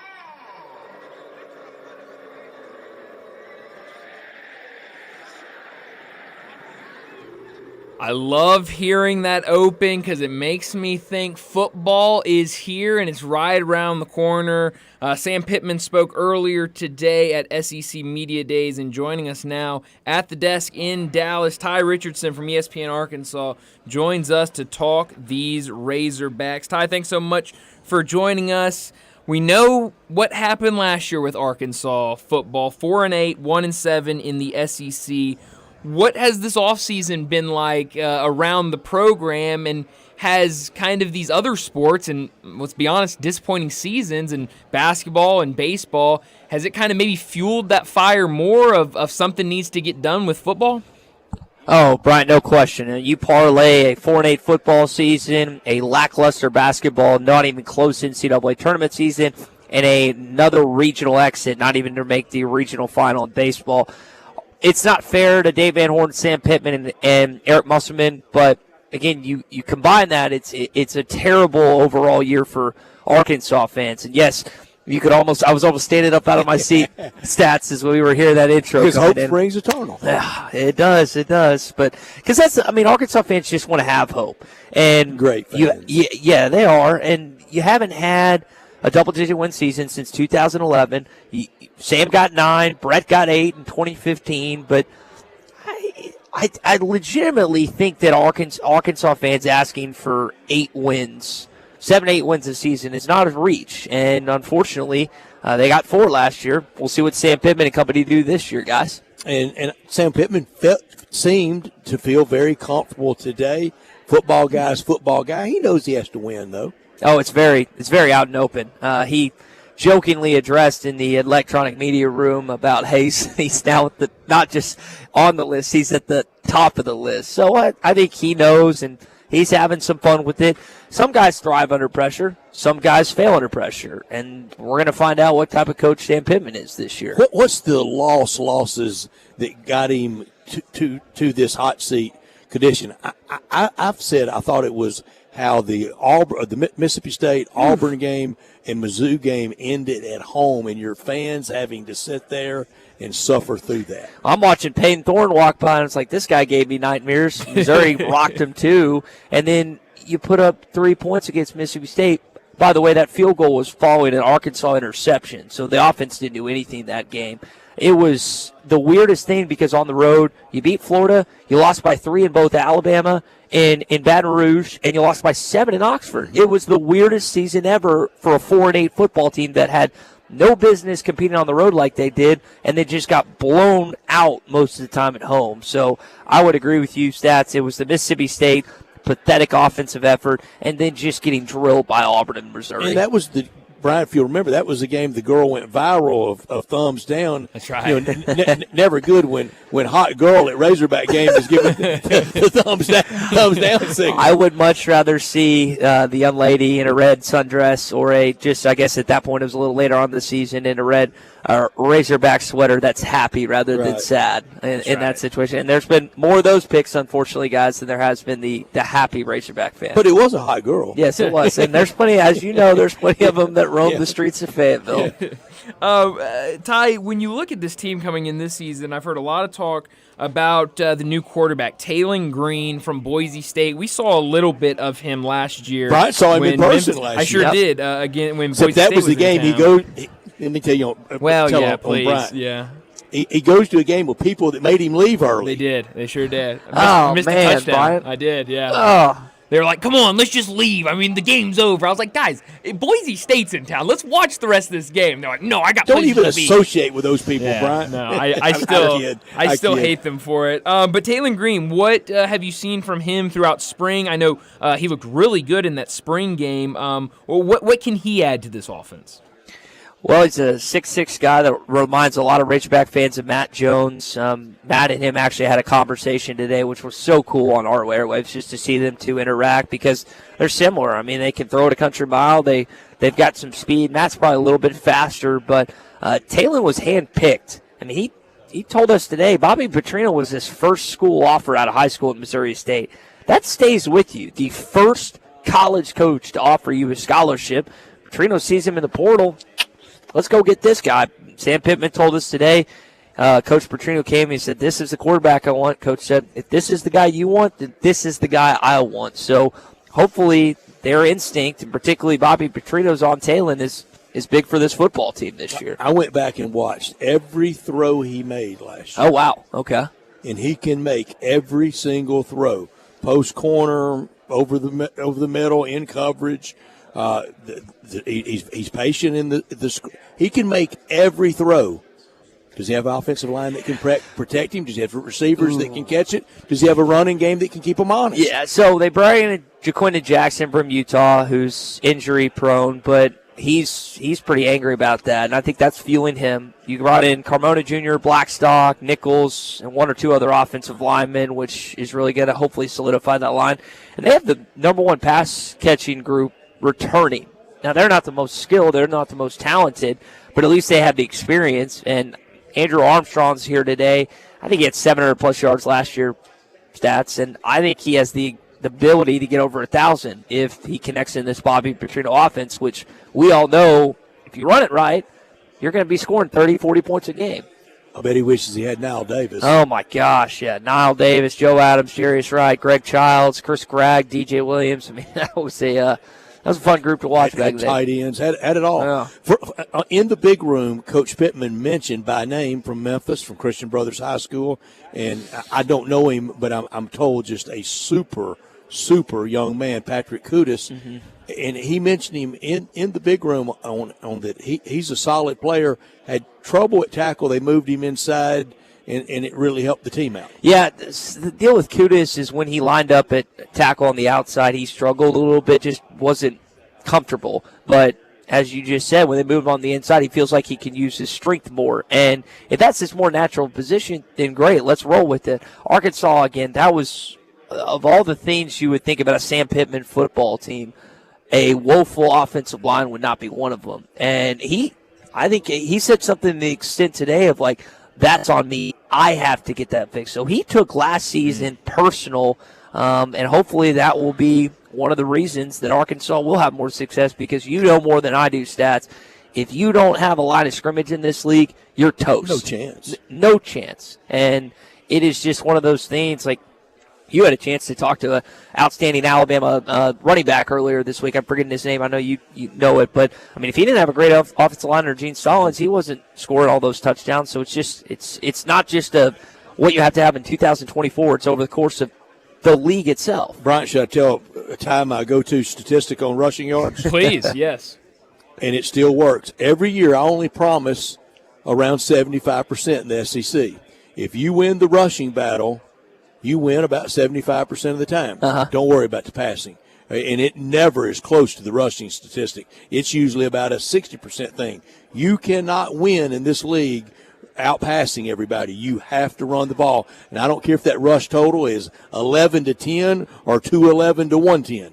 Yeah, and I think that sometimes the misnomer about Lane Kiffin is that he's just a passing guru expert. But, I mean, you think about some of the outstanding running backs that have come through his system, most notably Quinshon Judkins these past few years. They are it's like a smash-mouth spread Ealy, type Snoop of team. Connor. Yeah, and they carved Arkansas up, and they've carved other teams up. And that's what makes, like what Bobby Petrino used to do is pass to set up the run. Lane Kiffin a lot of times will run to set up the pass. And you look at the end of the game, 215 rushing yards, 260 rushing yards. That's not bad, and that's what makes Ole Miss so potent offensively. Pat Dye used to say, you got to pound the rock. and you do in this league. Brian, jump in. Yeah, absolutely. Well, I'm curious about the defense, Ty. I mean, you saw them play better last year, a couple years ago. Defense, a real weakness, but last year looked better under a new defensive coordinator. What do you expect from this defensive group this season? Travis Williams was well-liked last year. I mean, Jalen Milroe plays bad at Tuscaloosa. Jackson Dart doesn't have a great game at Oxford. Dave Daniels doesn't have a great half. Then he rips Arkansas up in the second half. But they were commendable, and I thought they were going to be awful. But they were really the strength of that team, particularly that defensive line that did a good job in multiple games last season. Now, they had to let down against Auburn, to let down against Missouri. But at a certain point, they let go of the rope, I felt like, because their offense wasn't helping them. So, year two, linebacker core is it's a huge concern, Brian. If that's just okay, then I think they're going to have a solid, not great defense, but a solid, at least serviceable defense this fall. When you go on your weekend magical mystery tour to all the games, what road game do you have circled in the conference, or maybe even Stillwater? What do you have circled as the go-to game? I would have to say going to Boone Pickens. I've been there before. I've seen Bedlam. It's an awesome atmosphere. Oh, that's a good one. I never have. Stats, you got to go see it, That's man. a good one. Well, it's not anymore. There's nothing to go see anymore. I say that. You're exactly right. That one's fun. I'm actually going to go see Notre Dame play the game I'm actually wanting to go to, a video road game. Notre Dame hosting Florida State on Arkansas's bye week, November the 9th. That's going to be hopefully a great game. So good. I know. That's what I'm saying. I've never been to South Bend. I haven't either. First time. So that's the game I'm looking forward to. Notre Dame comes to Fayetteville next year. They do. Yes. I'm going to make the Auburn trip. Just had 2 Auburn buddies that left. Have you been to Auburn? Yes. It's great. Beautiful campus. It reminds me a lot of Oxford. It's very similar, I feel like. You got the square at Oxford. You've got Toomer's Corner at Auburn. Very Mayberry. Very homespunny. Yeah. Beautiful brunettes walking around everywhere, both places. But you won't miss going to Jerry's World for the last time, will you? No. So here's the interesting thing about that game, guys. My little sister gets married that Friday in Santa Barbara. Then I'm flying back Saturday to Dallas, because that game is, I think it's not a flex game, but it's right around the afternoon. It's like, I think it's 2:30, 3:30 if I remember. So that is the plan to take in that game after the little sis gets married. That's a busy week. I know. You are the official wedding goer, but you got to go to Little Sister. Yeah. I mean, you go to a lot and you're in a lot, but you got to be at Little Sister. Stats, I got invited to 10 this year. I averaged it out. I have attended 8 about 8 the last 5 years. So I've been about 40 weddings the last 5 years. It'll pay off. That ensures you'll have a big crowd someday. Yeah, it's fun. So I enjoy going, seeing friends and stuff. I would say weddings aren't fun when you're dating or married to someone, but they're fun when you're single. Yes, they are. Well, I've been to 0 weddings, so I'm like the exact opposite of you. And I try all I can to avoid weddings because nothing wrong with that, Brian. That's not a bad approach either. Looking at the schedule, we talk about all of these trips, but looking at earlier today on another show, I was doing kind of wins and losses for Arkansas just off the top of my head. And not an easy schedule. I mean, I feel like you can say that for any team in the SEC. But, you look at this middle section, Texas A&M in Arlington, Tennessee, LSU. Then you get Mississippi State. Then you got to go and see Ole Miss and Texas, both at home. How do you think this version of Arkansas's football team can fare against this schedule this year? I'd argue the road schedules were easier than the home schedule. Yeah. Guys. I mean, how many times can you say that about a college football season? But, you just rattled off the teams. I mean, on the road at Auburn's not easy, but you're playing a first-year coach in Jeff Levy at Mississippi State, first-year coach in Mike Elko at Texas A&M, and then you travel to, again, like I mentioned, Auburn, Hugh Freeze year 2. Missouri's going to be tough. I mean, they could be battling for 10 or 11 wins at that point, depending on where Eli Drinkowitz has his program, and possibility an SEC championship, a dark horse SEC championship appearance. So it's not easy like you're saying, Bryant, but I would still argue the road games are easier than the home game stretch. Who's the coach that bugs the Razorback fans the most, Lane Kiffin or Eli Drinkwitz? I think Drink takes direct shots. Kiffin and Sam Pittman seem to have a rapport and respect for one another. Lane loves. Yeah, and not that Drink and Sam Pittman hate each other publicly, but there's no, I don't ever hear anyone say anything complimentary about one another. And that leads me to believe when you don't say anything about the other guy, maybe I'm wrong, but there's something there. Plus the Missouri team, Drinkowitz, he didn't really do it this time around, which I was kind of surprised at, but usually he takes a shot at Arkansas because he's won pretty much every time. I would too. And he's from Alma, and I think he wanted that job. Oh, he did. They didn't even flirt with it. Yeah, I think there's bad blood there. Yeah. I think if I had to guess, he's not a huge fan of the athletics department for either bypassing him or not giving him a realistic shot for that job, because when you're looking at what he just did in Columbia and this year. And that was the year Sam Pittman was hired. There were 4 coaches hired that year. Sadly, the late Mike Leach, Lane Kiffin, Sam Pittman, and Eli Drink. Mm-hmm. It's pretty fascinating because before Mike Leach's passing, we were kind of monitoring how those coaches were doing. Sam Pittman has been competitive against Lane Kiffin 2-2. He was competitive against Mike Leach. Who would have thought that Drinkowitz of those 3 coaches would have the best record against Coach Pittman? And he's coming in recruiting in state. Yeah, they got that Caden Green kid who they plucked from Oklahoma. I thought they were going to end up getting Ryan Wingo, who elected to go to Texas instead. St. Louis kid, Ronnie Wingo's younger brother, who played at Arkansas. But, yeah, Drinkowitz has done a good job, and I think kids are, again, you got Luther Burden, you got Brady Cook. That's going to be a good football team this year. And they've got a favorable schedule. Oh, stats. You're putting it it's the easiest in the SEC. I don't use the word. That's you're right. That's probably a bridge too far, but it is the least difficult. Grade Dallas for media days for us. Yeah, except the Wi-Fi. that would be the only thing. But Wi-Fi in the rooms. Wi-Fi here, I've been cool with. You've been good. All right. Well, yeah. This is. I mean, now I'm not sitting near the video. You are. Yeah. Stats. I love coming to Dallas. It's 4.5 hours from away from me. My cousin, my brother, my aunt and uncle live here. Arkansas, of course, plays in Jerry World, like the game you referenced. But this is cool in Atlanta next year. I would like to our friend, my co-host, and Tommy mentioned Orlando.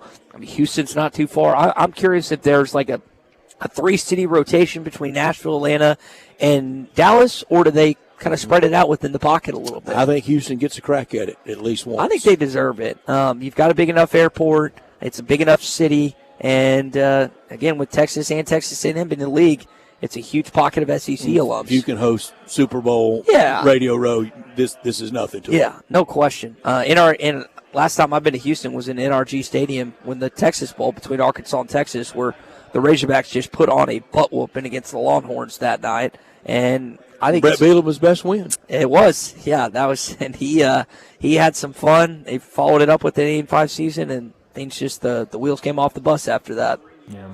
Ty, 2 questions that I guess kind of go together, kind of don't. One, have you seen Sam Pittman's slobbering hog statue at his house that he was talking about earlier today? And are Arkansas fans ready to embrace the Hogs? He loves them some Lake Hamilton, and he's been That's improving. irritating some in Northwest Arkansas. Yeah, would they rather him be on Beaver? I love Beaver. Beaver's a good spot. Beaver, you got Greer's Ferry, Washita. There's a lot of good lakes in the state of Arkansas. But yeah, I think I've driven by it once, Brian. I haven't been to Lake Hamilton in 3 or 4 years, but I believe, and maybe it was 2 years ago, I think I've seen it one time in person, but I've definitely seen it like on video and on social media and stuff. I've never seen it. That was like the highlight, I think, of media days today, was hearing about this statue. I was fascinated. It's cool, man. Look it up. It's a really I unique property that he continues to improve on. All right, Brian, do you want to do it or should I? You do it. I guess. There it goes. Rip it off. John Calipari, how is it? How many championships? How many parades? Man, I hopefully at least one. Yeah, it is going to be. One would sure do it. I even say a Final Four appearance, then it was worth every cent. I agree, and some Arkansas fans won, but you haven't done that since '95. That's right. You have not done that, and I know John Tyson might say otherwise. Him and Warren Stevens seem to be the big architects of getting Cal to campus. But I don't know how many fans listening right now still like this guy, but I'll tell you what, he is a lightning rod wherever he goes, Stats. And whether it's Lexington, Kentucky, where they'll play this upcoming spring, wherever he travels, Madison Square Garden. I don't think they've announced the Dallas game just yet. There's going to be one in Kansas City as well. So it's going to be fun basketball season. But get ready for all the great non-conference games. They're going to be away from Bud Walton Arena. That's right. At home, you're going to get a whole lot of Gardner Webb and Motlow Tech and things like that. Yeah, I think so. The game in MSG falls on my birthday, my 30th birthday.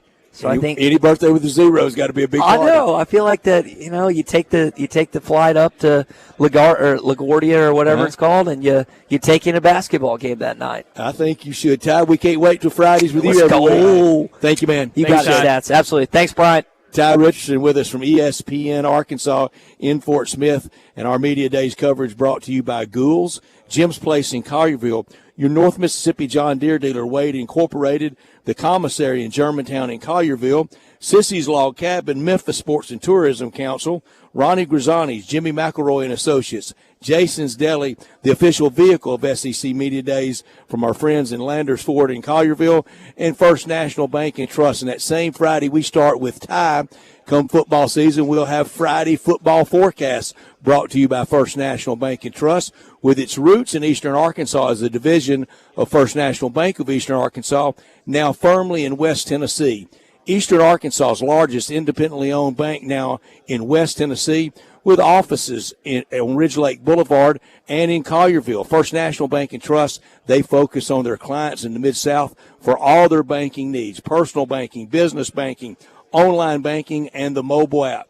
Courage and confidence has been displayed by First National Bank and Trust officers throughout its history, in good times and in challenging times. First National Bank and Trust, they've been recognized as one of the most progressive banking institutions in the country. Commercial, residential, recreational customers depend on First National Bank and Trust because they know real estate. Call 901-498-5763 or contact Brooks Winchester or any member of the First National Bank and Trust team. Well, Brett, that's now 2 basketball questions from you at SEC Media Days. They really are going to kick you out. And they're getting ready to just you're so good all week, and now the final hours of SEC Media Days, you're falling apart. Wreck it all, don't I? I guess so, but we need to go ahead and get to a break. We talked about 3 of the teams. We got to talk about the final one, and Scott Tyson, he'll join us next from 97.7 in Huntsville to talk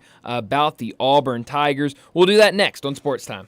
Broadcasting from the Family Leisure Studio, we are Sports 56 and and 98.5 FM. Welcome to the Rendezvous. This is John Vergas. When my dad started the Rendezvous in 1948, I don't think anyone could have imagined we'd still be serving shoulder, cheese plates, and our world-famous dry rub ribs 75 years later. But we are still here in the basement, in an alley in downtown Memphis. We sincerely thank you for making the Rendezvous what it is today. Charlie Vergas Rendezvous, a legendary experience for over 75 years, whether you dine in, pick up, or ship across the country. If you're looking to move out of your parents' place, you could really cut expenses by bundling your car and renter's insurance with Progressive, which is good because your little brother has gotten really territorial. You're blood related. You'd think it would be fine to share food in the fridge. I mean, who writes their name on every individually wrapped slice of cheese, Tyler? Still, you've got to admire the commitment. So bundle your renter's and car insurance with Progressive and use the savings to help you move out and have all the cheese you want. Progressive Casualty Insurance Company. Coverage provided and serviced by affiliates and third-party insurers. Not available in all states. Women here in Memphis are wearing bigger, better quality diamonds and some amazing designer rings thanks to the arrival of Genesis Diamonds. Hey, it's Eric Hasseltine, and Genesis came on the scene here last year and shook up the jewelry world big time with rock-bottom prices on diamonds, a selection that's like 20 times ordinary stores, designer rings you can't find anywhere else, and guarantees and warranties that are the strongest in America. A relaxed, no-pressure, laid-back experience with no commission salespeople. Everybody here is loving what Genesis is doing. Whether you want a lab-grown diamond or a natural diamond, Genesis will easily beat anyone else's price. The owner is a former diamond wholesaler, and Genesis has cornered the market on the world's most acclaimed designer rings. They have all the top 10 designers in the bridal world, thousands of handcrafted rings made by the premier designers. For whatever special occasion you have coming up, don't go to the old-fashioned stores for the same old, same old. Discover the store that's raised the bar in quality, selection, and value. Prepare to be blown away. Genesis Diamonds on Poplar at Perkins Extended. All right, when it comes to getting life insurance for your family, a lot of excuses can get in the way. But ask yourself this: if something were to happen to me, who would pay the mortgage, the kids' education, and the other bills? Then forget the excuses and check out Ethos Life, the online, easy way to get life insurance in 10 minutes. Ethos has rates that you can afford, like a $500,000 policy for a 40-year-old male starting at $1 a day or $30 a month, with a few health questions and no medical exam. Get your free quote right now at checkethos.com. That's checkethos.com. Not available in all states. Rates do vary. I'm Gary York. I'm the service director at Lexus in Memphis. Our service department wants to be more than just a place where you get your oil changed. We do glass repair, windshield replacement, recalibration of your camera and sonar systems, even wheel repair, tire replacement, all the things you would expect from a luxury automotive dealer. Please check out our website. You can schedule your appointment, check out our specials, hours of operation, or if you'd like to do it in person, please reach out to one of our associates at 901-271-5199. Around here at Wrangler, we are all excited for spring. The longer days, the warmer nights. When you've got your pick of shorts and jeans, either works just fine. Blue skies, open roads. Wrangler, for the ride of life. Listen each and every Sunday morning at 10 a.m. and join Ottawa Presbyterian Church for worship. Ottawa is an ACUSA church located in town Memphis. Now back to Sports Time on Sports 56 and 98.5 FM. Here once again are Brett Norsworthy and Brian Davis. Welcome back into Sports Time. Bryant and Brett with you in our Family Leisure Studios. And Brett's down in Dallas, day 4 of SEC Media Days. And we've got to talk about the Auburn Tigers. And Scott Tyson is with Brett at the table from 97.7 in Huntsville to talk about this Auburn team. Scott, thanks so much for joining us. An interesting year it will be for Auburn after a 6-7 record last season. What are the expectations from this fan base for Auburn this year? Better than they were last year, and they better be for year 2 under Hugh Freeze. Look, I think Auburn this year, you look at the schedule, and this is a very navigable, or a very schedule that Auburn can navigate very easy. And I think if you look at that, the expectations is we better win 8, 9, even maybe 10 ball games because of that. And I think it's doable. But I think that's the expectation for the Auburn fan base this year. Just got their hearts torn out at the end. They did. Very, very humbling to New Mexico State. Yes. 4th and 31 Iron Bowl. And one of those, and we all kind of go through them, one of those bowl game efforts that really deplorable. So you look at last year's results, and Auburn was underdogs against Georgia. They were underdogs against Texas A&M. They were an underdog against Alabama. The Auburn fan base, okay, if we lose those games, that's fine. We got to be competitive in them. They were very competitive in that Georgia game. If Hugh Freeze and company treat Brock Bowers like a all-world tight end, Auburn wins that ball game. And I think that would have been huge. If Auburn gets that, we all know the 4th and 31. If Auburn comes out differently from that, they win the Iron Bowl. The only loss that Auburn is embarrassed by last year is that New Mexico State loss. It was a pounding. And it wasn't like it was a fluke. New Mexico State came in and Jerry Keel came in, and they just beat them inside Jordan-Hare Stadium. That Maryland game, the bowl game, I throw that one out because by this point, Philip Montgomery, offensive coordinator, they knew he wasn't coming back. The staff there was so divided going into that bowl game that I just throw that bowl game out and it was like, okay. I mean, half the team didn't want to be there. You have players that just don't want to be there. They were down. I mean, just throw it away. I've seen bad Freeze Bowl performances. Yes. When I think back to at Ole Miss, the Peach Bowl against TCU, but I've seen him really good in bowls too. Right. His first year against Pitt, his second year against Georgia Tech, the Sugar Bowl year against Oklahoma State. When he's motivated, when he's locked in on the bowl, but that's awfully convenient, Scott. That okay, well, Philip Montgomery, they had a lot of chaos, they didn't care. Yeah. But when they win, they're locked in. Yeah, I can see that. But it was just a bad. It was just by the time they got to that point, the offensive system with Philip Montgomery was not good. With Ron Roberts defensively, they didn't see scheme eye to eye. There wasn't a lot of, everybody was not on the same page.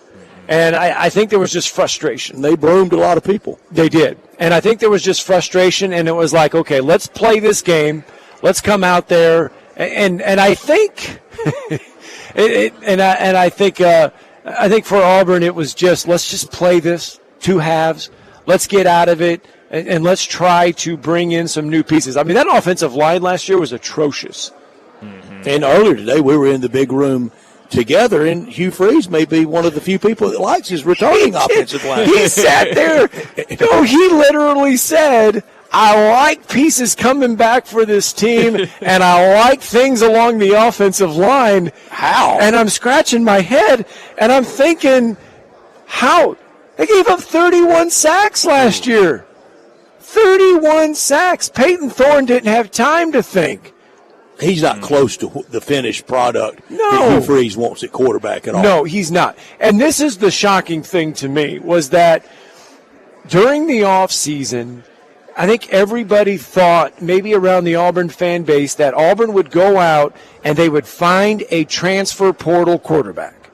But then you got to sit there and you got to look at the same time, too, and say, okay, of all the guys that went in the transfer portal, is there somebody out there better than Peyton Thorne? They flirted with Cam Ward, and that was real. And he ends up, I believe, at Miami. They flirted with Cam Ward, but I don't know if Cam Ward is any better than Peyton Thorne. The one that caught us was Caden Salter. I thought for sure Auburn would go after Caden Salter because Hugh Freeze had him at Liberty. He comes under the Hugh Freeze system. Caden Salter's name goes into the portal, and I'm thinking, okay, this is somebody they're going to go and get. Well, then I believe within an eyelash, Caden Salter's name was back out of the portal. I mean, he was in just as fast as he was out as fast as he went in. And so Auburn doesn't go get a transfer portal quarterback, and you're thinking, okay, what are they going to do? Well, then they go out and they start giving him weapons on the offensive side of the football. They go out and they get a Robert Lewis, a Keandre Lambert, a Smith from Penn State, which, by the way, I think that is a huge pickup at wide receiver. Then they go out and they recruit Cam Coleman. They get Cam Coleman in there. So obviously, they believe Peyton Thorne will be better in year 2. And if you look around college football, quarterbacks that come out of the portal, their second year within their systems, they are much, much better, stat-wise. Scott Tyson with us from 97.7 in Huntsville on all things Auburn. He covers the Iron Bowl world very, very well. Did you give any credence? I think it was mostly optimistic message board, happy talk. Did it ever hit your radar on portal quarterback being Arch Manning? No. Never serious? No, because Arch Manning he's got the support staff around him that I don't think we would see them jump schools like that. Mm-hmm. I think there's just too many quality people in his corner telling him, look. Ride it out till yours. Ride it out till it's your time. This is how it's going to be, because if you start jumping around, I think those are red flags. It's like, okay, I'm just jumping around trying to find playing time. You're in a system where, number one, it can produce quarterbacks to the NFL. There's so many people around him in his corner that, no, not at all. Didn't buy that one bit. You mentioned Cam Coleman a second ago, the 5-star freshman receiver that comes in. I've seen a lot of excitement from Auburn fans on what he could bring to this offense. How effective do you think he can be in the SEC as a true freshman? It all depends if Peyton Thorne can get him the ball. Yeah. And, I mean, last year we saw Peyton. Bo Wallace got the ball to Laquan Treadwell. Yes. There you go. Yes. We saw Peyton Thorne last year. Now, okay, it depends who you ask. If you ask the wide receivers, they're going to tell you Peyton Thorne couldn't throw them the ball anytime. If you ask Peyton Thorne, he'll probably tell you that they were running the wrong routes and it just didn't mesh. Mm-hmm. It didn't mesh.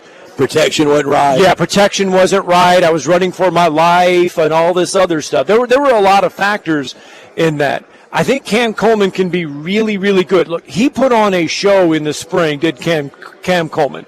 And he gave Auburn fans a lot of excitement. But let's keep this in mind. Auburn has not had a 1,000-yard receiver since 1999. Wow.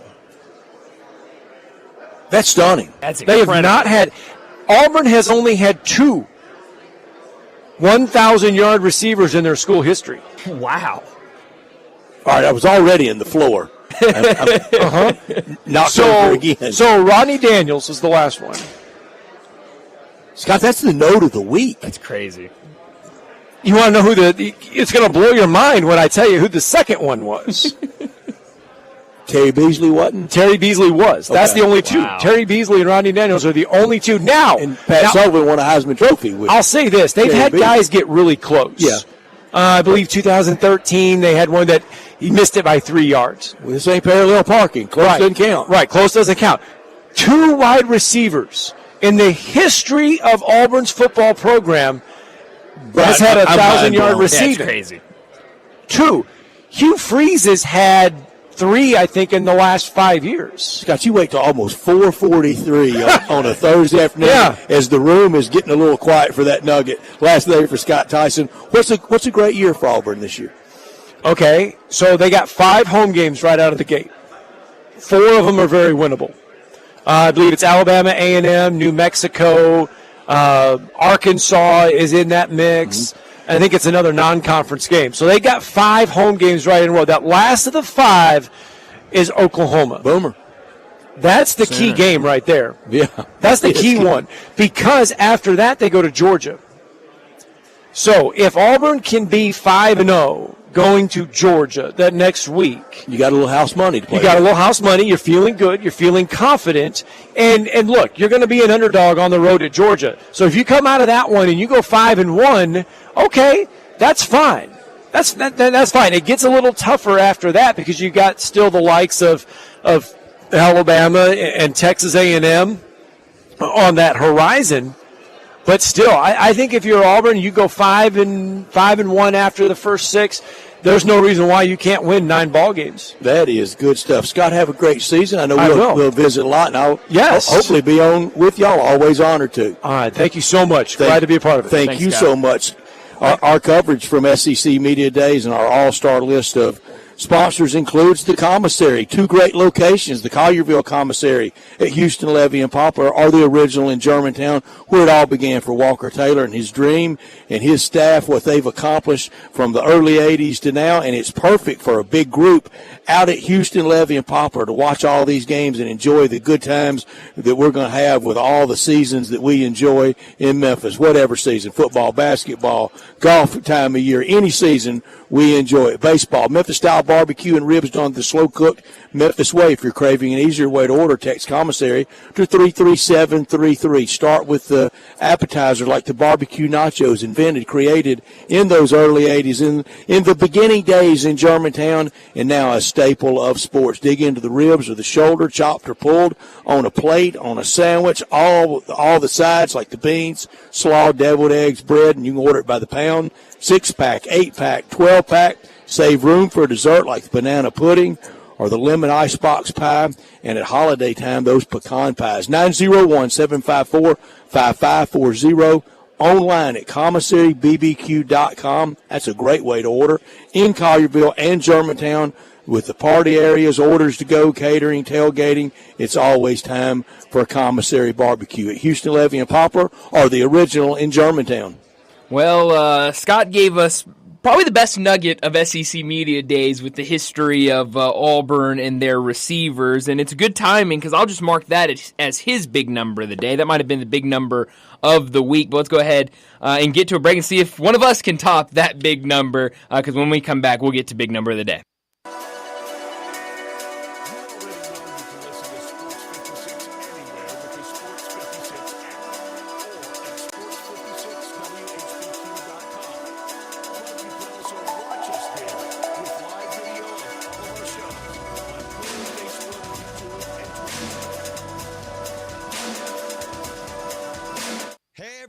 Together, let's drive to the beach, to the lake, to the mountains, to anywhere in what you really want to drive in. I'm out here at Olive Branch at All-Star Chevy. Hundreds of new and pre-owned Silverados are out here right now, some marked 12% off invoice. Add up all the All-Star special discounts and look for Costco member deals. It's one sweet buyer's market with financing as low as 1.9. No payments for 90 days on a bunch of new All-Star Chevys. And nothing beats road trips in a new Tahoe. And get an extra $500 bonus if you're in healthcare, an educator, a college grad, military, or first responder. And no matter what pre-owned you're looking for, it's here at Olive Branch. Jeeps, 4Runners, Expeditions, Navigators, all the trucks here in Olive Branch where you could drive them all. Bring any vehicle you want to sell and get a big check today. So let's go. Don't miss All-Star Chevy's special summer sale going on right now in Olive Branch, or go to allstarautogroup.com. Rick's Powder Coating for a beautiful finish every time. Rick's Powder Coating specializes in automotive, ornamental, residential, and industrial coating. With 2 conveyor lines and the largest batch ovens in the Mid-South, Rick's can accommodate all of your powder coating needs. Locally owned and operated since 2002, Rick's Powder Coating will customize a beautiful finish just for you. Drop by or call to see how Rick's Powder Coating can bring color to your life. 901-367-2771 or rickspowdercoating.com. The light is fading, your hands are sore, and the last tool's been put away. Now's the time to feel the satisfaction that comes with a job well done. But when you get your tools from Harbor Freight, something about the job feels a little different. Your wallet. Because we believe that everyone deserves hard-working tools at hard-working prices. And that's what we have here. So, whatever you do it for us at Harbor Freight. Nestled in the heart of East Memphis, located corner of Park and Cherry, is a beautiful residential neighborhood. I'm here at Town Village Audubon Park interviewing a new resident, Carolyn. Share with us why you chose Town Village. Well, if your parents or special friends need to make that big move, let me share with you my experience. It was tough for me to leave home, but then I discovered Town Village. I would like to highly recommend Town Village to you and your loved ones. After looking at all the amenities and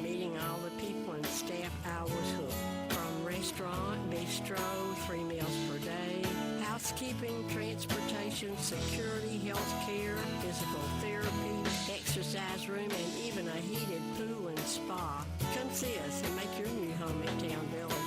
Visit us and call Daniel at Town Village Audubon Park at 901-374-7342. There's no place like home, Town Village.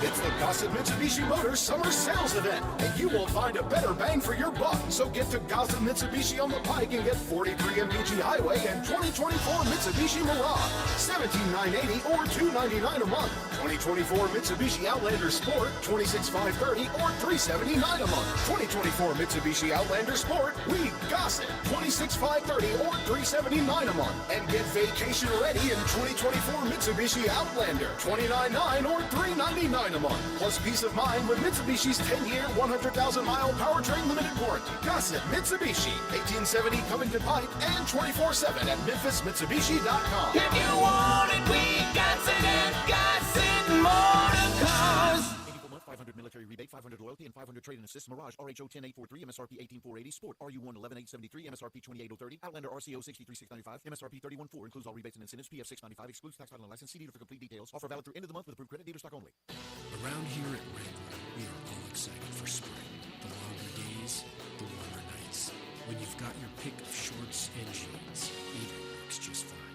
Blue skies, open roads. Wrangler, for the ride of life.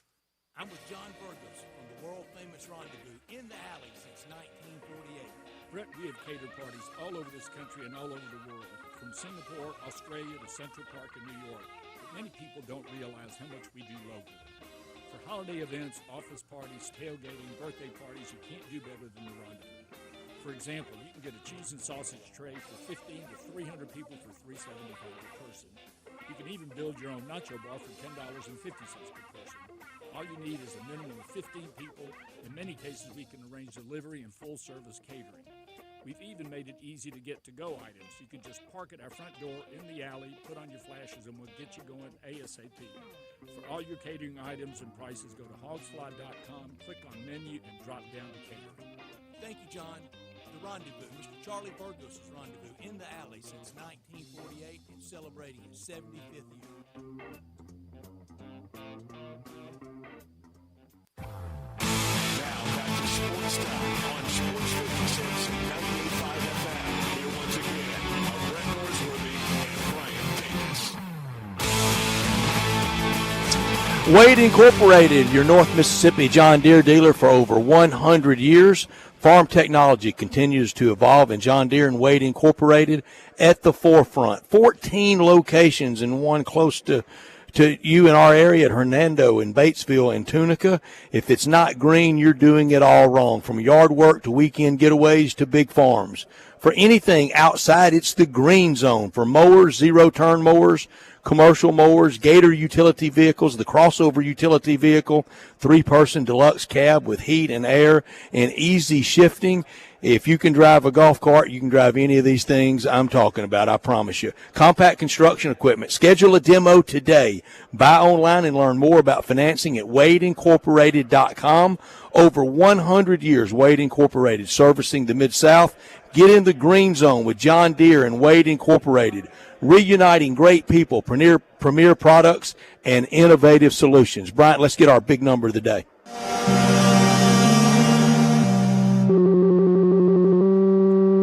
Big Daddy. Hello, Big Brand. It's a guy, he wants to be big, then he gets big, he doesn't want to be big anymore, then he gets small, but the suit's too big. Big Daddy. The big boy. You're a big guy. I think she's trying to pull a fast one on Big Daddy. The big number of the day. Brett, how about we switch it up a little bit today, and you kick I'm us ready. off with big number. Go ahead. The old switcheroo. There My you go. big number is 12. 12th season getting ready to start at Kentucky for Mark Stoops. He's outlasted Big Mouth Cal. He is also 73-65 through the years at Kentucky, 4-4 in bowl games. I think everybody would take that. Of the coaches here today, Arkansas, 3 coaches in the time since Kentucky hired Mark Stoops. Auburn, same, 3 coaches in that same time, and A&M the same. So my big number may have been 3, or was it 12? Maybe both. How about that? Maybe both. But of the coaches here today, or the schools here today, Arkansas, Auburn, and A&M chewed through 3 coaches and Kentucky's had one in Mark Stoops. That's crazy. That is incredible. I'm also going to go with an SEC Media Days big number as well. We will go with 47%. That is the percentage that Georgia has as a chance to reach the SEC championship game, according to ESPN Analytics. They were throwing these percentages up throughout SEC Media Days. I saw it earlier today during one of the during one of the press conferences. Here's how it looks: the top 6 teams and their percentage to reach the SEC championship game. Georgia, 47% chance. Texas, 44%. Alabama, 27%. Missouri, 18%. Tennessee, 13%. And LSU, 13%. That is the top 6. So obviously, Georgia, for good reason, leading the way. Texas, for also good reason, not far behind them. But one notable missing team from that list, no Ole Miss, with the top chances to reach the SEC championship game, again, according to ESPN Analytics. We'll go over a lot of our predictions and how I voted and how you would have voted, 1 through 16 with the teams. How many do you think legitimately can make the college football playoff? Or how many do you think's dreaming of it? Let's go dreaming and then realistic. I think 7 or 8 probably dreaming about it. Realistically dreaming about it. At least. At least. At least that. At least. And I say teams that I think can actually get there, probably 5 or 6. Just on the bracket. I think just on the bracket, 5 or 6. About the same, and then that's going to be fun all year. But we go week to week with all the Jerry Palm predictions, with all the bracketology. That's what it is. Come on, Joey Brackets, we need you for football. That's right. You got to shorten that vacation a little bit. We need you here in September. I felt like our vacation time for him. All of our big numbers were a little pale to those Auburn 1,000 yards receiving years that Scott Tyson dropped on us in segment before big number. Yeah, that was incredible. I mentioned it going to break. I mean, that might have been big number of the week at SEC Media Days. It was. Yeah, I mean it's incredible. You would never think that it's been that long since we've had a 1,000-yard receiver. And I would have thought Jason Campbell would have had some 1,000-yard. Damian Craig, Bo Nix. Sure, absolutely. Patrick Nix, his dad. That's right. I would Cam. Yeah. Oh yeah. 100%. So I mean, that's hard to believe, but that's the reality. I wonder who the other quarterback was, because I knew Pat Sullivan and Terry Beasley in famous duo. I wonder who the quarterback was with the other one. Yeah, that's a good question. I'm not sure. Find Scott and ask him. Yeah, no, that was definitely a really good. They may have blown doors. No, well, you remember that 30% to start the show? Yeah. That's still here. We're down to 10%. Wow, I'm eager to hear what we're at about 5:30. It is skeletal. I mean, even the event staff people, they're now starting to collect chairs and tables and table skirts. Wow. So trying to get everybody up and out of there as we're putting a wrap on SEC. Trey Yap rolling on at the buzz, though. Oh, love it, yeah. And he's going to roll through all the way up to 7 o'clock. That's great. Everyone would just be standing around waiting for him to get done. Brett, I don't know if you saw this, but some non-SEC Media Day news that came out about 15, 20 minutes ago. Zach Edey will be available tonight for the Grizzlies. They're going here in about 10 minutes at 5 o'clock, and he'll be out there. We've seen him once back in Salt Lake City, where he had 14 points and 15 rebounds, added 4 blocks against Walker Kessler and the Jazz. Now we'll see him tonight against the Pelicans. And big games now, because top 4 teams in Vegas go to the semifinals. Grizzlies, one of 5 teams that are undefeated. Do you want to go? Oh, absolutely, Brett. If there's a championship on the line, we're playing for it. I mean, are you kidding me? Do you have a banner? The Grizzlies have done well before in Summer League. They've won it back in Orlando. Yeah. They won it. So, I want no banners. Well, yeah, no, banners might be a little different. They actually just threw it up. I'm watching Pacers and Nuggets right now on my iPad, and they just threw it up because obviously when you have all the teams that are undefeated, you got to go to point differential. Grizzlies second in point differential. So we're feeling good, Brett. Got to win today. But I think you win today, and you're feeling really good about your chances. I don't want to be critical at all of the Grizzlies of how they handled this ankle injury, non-injury for Zach Edey, and especially with Rob Fisher sitting here. I sure don't want to be critical, critical of the Grizzlies in front of him. It's so kind with his time to us.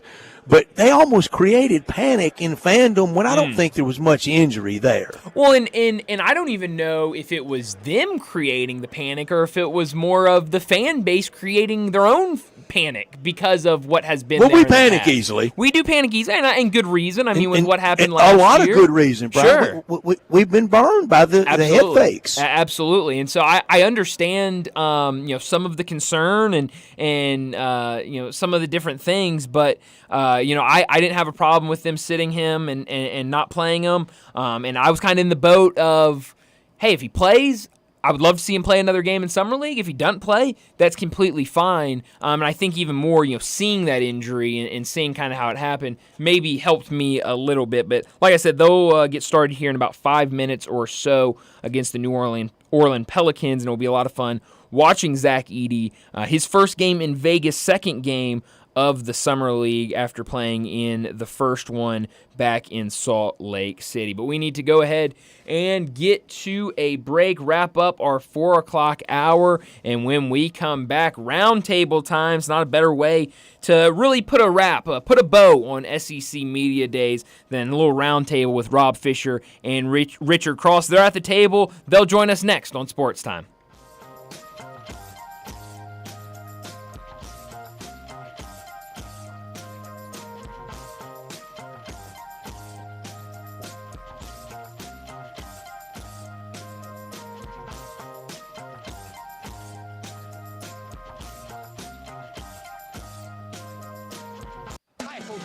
Sunrise Buick GMC truck. It's our 35th anniversary of Sunrise, and we're celebrating with savings that are bigger than ever. Over 600 new cars and trucks to choose from with huge savings. It's a used car buyer's dream. Check it out at sunrisememphis.com. Hundreds of used cars and trucks with a lot specializing in cars and trucks under $20,000. Bad credit? It's okay. You're approved at Sunrise. Remember, we specialize in secondary financing. New cars and trucks aren't free, but at least they're affordable at the 35th anniversary sale going on now at all Sunrise locations. Coming from Pike Blue Chase and Collierville. To understand what makes Genesis Diamonds so different than other jewelry stores, you have to go back over 40 years to the diamond cutting capital of Tel Aviv, Israel. That's where Genesis owner Boaz Ramon grew up, in the center of the diamond universe. His connections with the best diamond cutters allowed him special access, giving rise to a thriving wholesale business here in the United States. Then, after a few years, this wholesaler changed the game and started selling these precious diamonds direct to the public at the same prices he had sold to the jewelry stores. The no middleman concept became an instant success. Today, Genesis Diamonds provides that extraordinary value to people right here in Middle Tennessee, leading the industry with the highest quality diamonds that still come straight from the best cutters, offered at the guaranteed best price of any jewelry store in America. Genesis Diamonds, a truly revolutionary concept with a unique history rooted in quality, committed to excellence, and always focused on value. Genesis Diamonds, luxury created Rolexes and popular Perkins Extended. Simple, smooth, and every sip as easy as the last. Tito's handmade vodka tastes just as good with tap water as it does your favorite mixers. Back in the day, Tito distilled, hand-bottled, taste-tested, sent out to a few friends, then taste-tested again to give you the finest juice around. No frills, no flavors, no fancy labels, just the good stuff, just Tito's. For recipes, videos, and more, visit Tito'sVodka.com. Distilled and bottled in Austin, Texas. 40% alcohol by volume, mainly 80 proof, crafted to be savored responsibly. It's the season for fun, sun, and savings at the Volkswagen Savvy Summer Sales Event. Going on now at Gossett Volkswagen on the Pike, and I've got Jason, the main man Marshall, on the phone to give you the lowdown. Randy, I've got the 2024 Taos SE, $299 a month, 36 miles per gallon on the highway.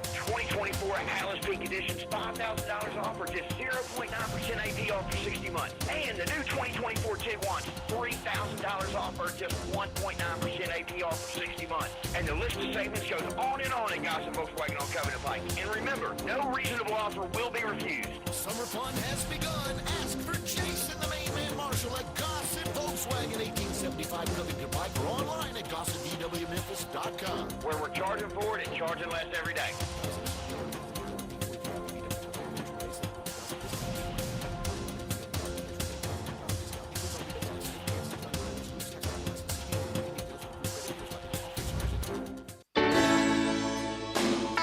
Listen each and every Sunday morning at 10 a.m. and join Ottawa Presbyterian Church for worship. Ottawa is a PCUSA church located in town Memphis. Sports 56 traffic. Good afternoon. It's just that time of day for it to build through the Midtown area, and it is on 240 southbound here from South Parkway down to, let's say, Norris. Traffic still looks good right now. South of Memphis, just watch for some radar in that southern portion of DeSoto County down there around Coldwater on 55 going southbound. Havenly Shower is your curbless shower specialist. Transform your bathroom with a tub to curbless shower conversions. Just log on, havenlyshowers.com. I'm Commander Chuck with your on-time traffic.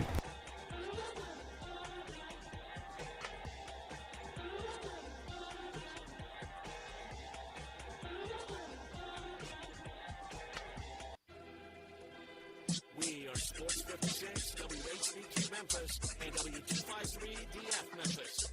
Flynn Broadcasting Stations. Oh, yeah. Now back to Sports Time on Sports 56 and 98.5 FM. Here once again are Brett Norsworthy and Brian Davis.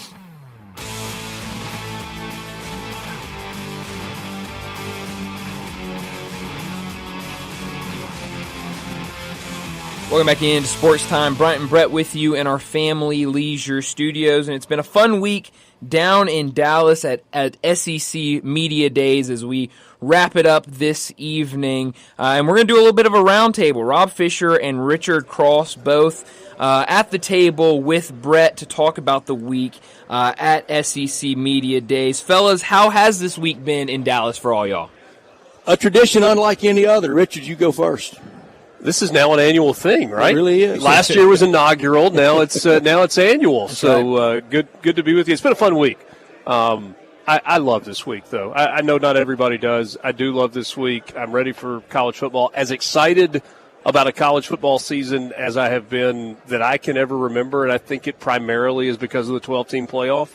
And you got, 6, 7 SEC teams with a legitimate hope to be part of that 12. Not all of them are going to make it, but I think it's going to be a fun year figuring out who those are that do. It truly is hard not to enjoy this week because it truly feels like it's the start of college football. Now we got to go home and wait. Mm-hmm. Yeah, now we got to go home and wait a little bit, but you know it's right around the corner, and it's great to see these coaches, and I thought it was cool to see the new coaches come in and visit as well, and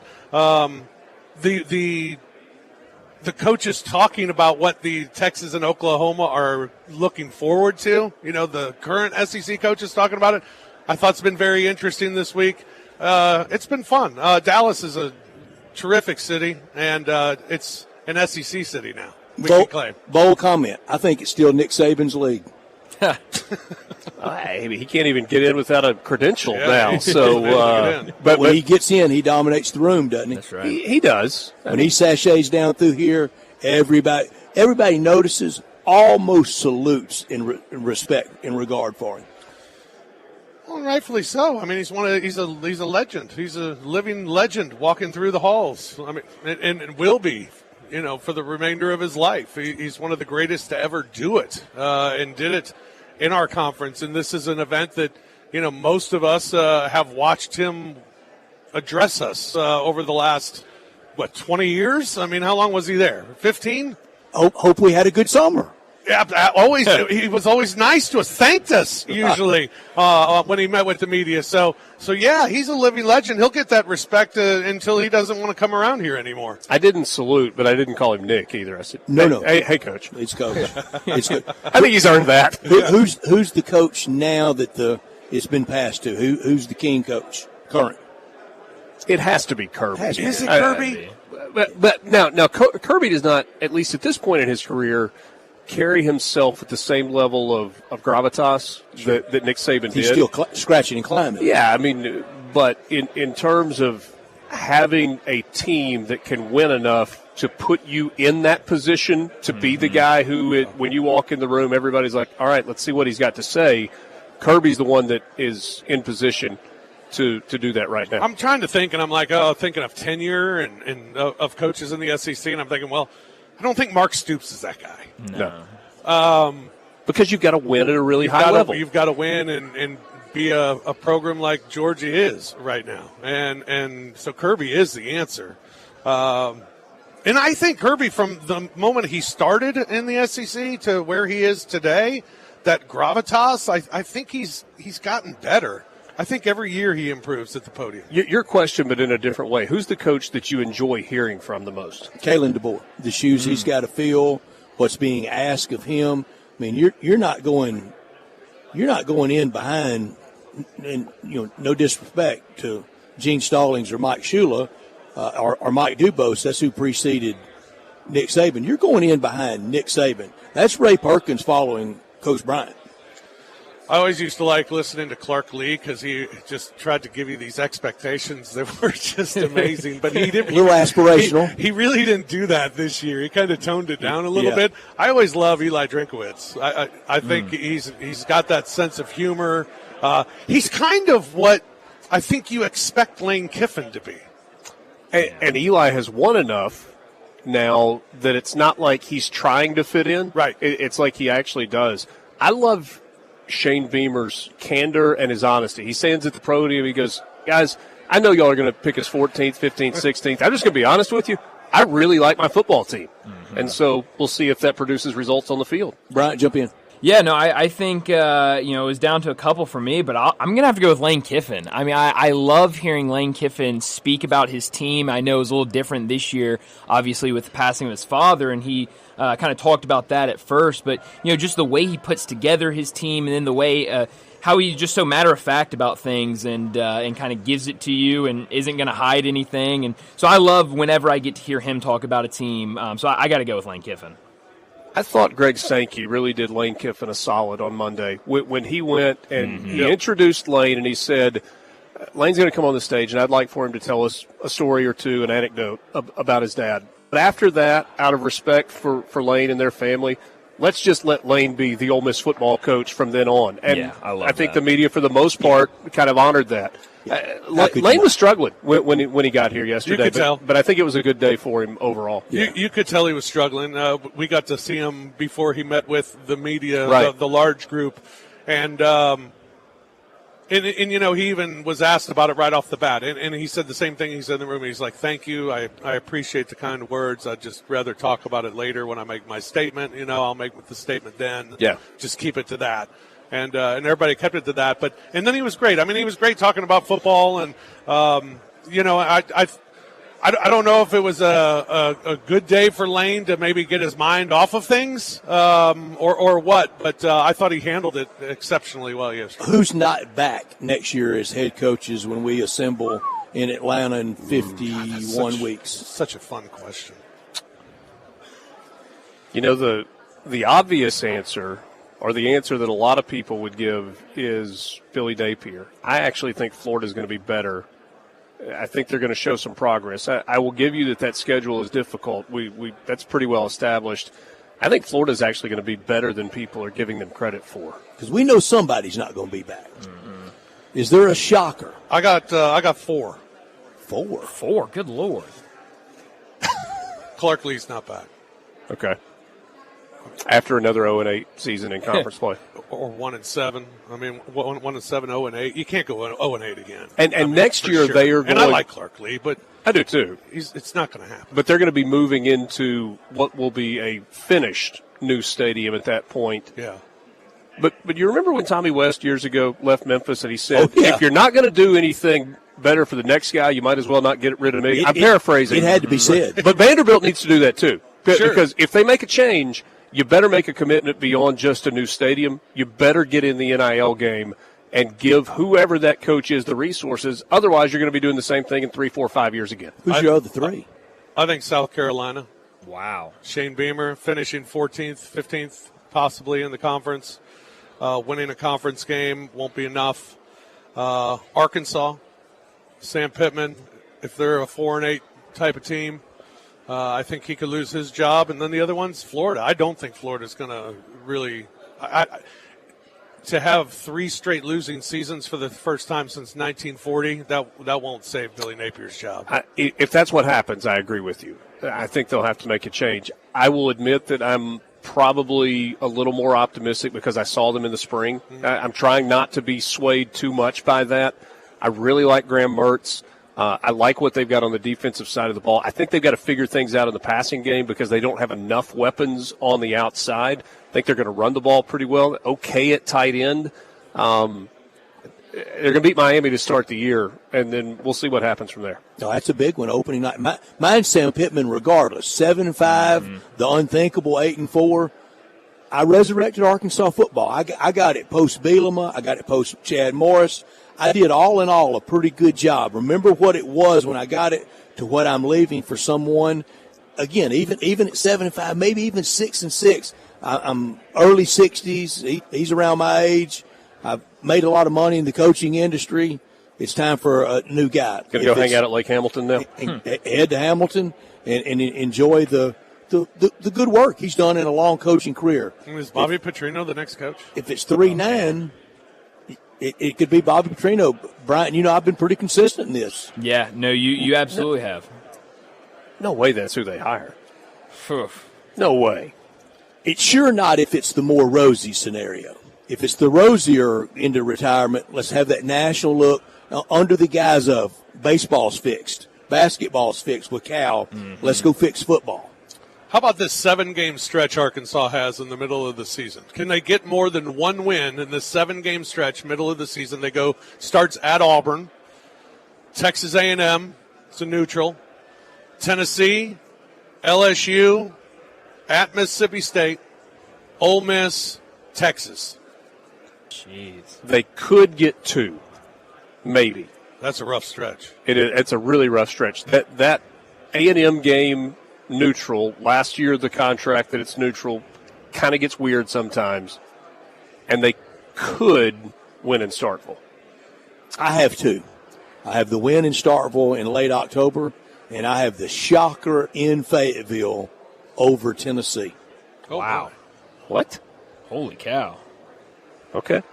Yeah, I think they win one of those games. I don't know about 2. Media day predictions. They don't call bold predictions for nothing. That's it. and that's after starting 3-0 and losing to Auburn and A&M. They're 3-2 and really needing that win for him to have any hope of maybe even finishing the year. Yeah. What if Arkansas Do you have them winning in Stillwater? I do. Wow. And really scratching up Oklahoma State and the Big 12. What about Hugh Freeze at Auburn? Any way he plays into trouble? Year 2? Not this year. I don't think so, and I think their schedule's pretty manageable. I mean, relative to everybody else in this conference, it feels like that's been one of the biggest takeaways for me this week is how many teams I feel like have horrible schedules just because of the addition of 2 new teams that are tough outs. And then Ole Miss and Mizzou have favorable. I didn't say easy. Favorable. There's a difference. Right, and I think Auburn's one of those teams that does as What's well. the difference between favorable and easy? Do y'all know? I don't really know. But because no game's easy in the SEC. No. Coaches And we will know all why. tell you that. It just means more. Well, it means more. And, right. 16 strong.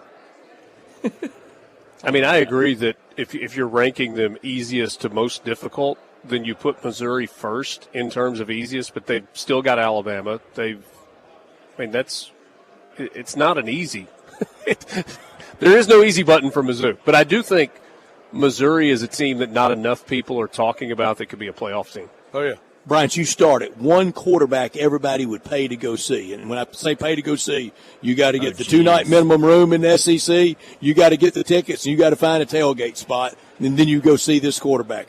Bryant, you start. Man. Who'd it be? Oh, I hate that I have to start with this question because this is so hard. I think so many quarterbacks that Just I'm looking one. forward to in this conference.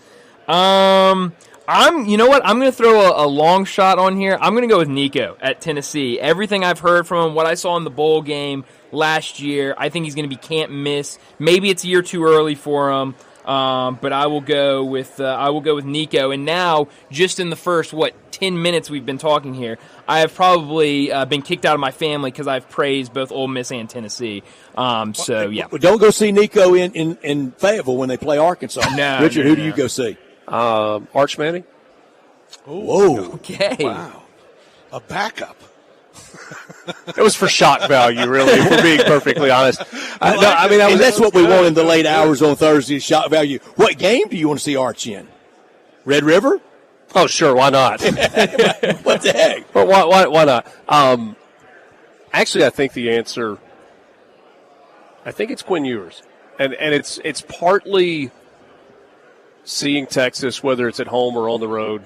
But I want to see what Quinn Ewers does when Georgia rolls into town that weekend. It's like the epic weekend in Austin, where you've got Georgia Texas on Saturday, and then you got Formula One race or F1 race on Sunday.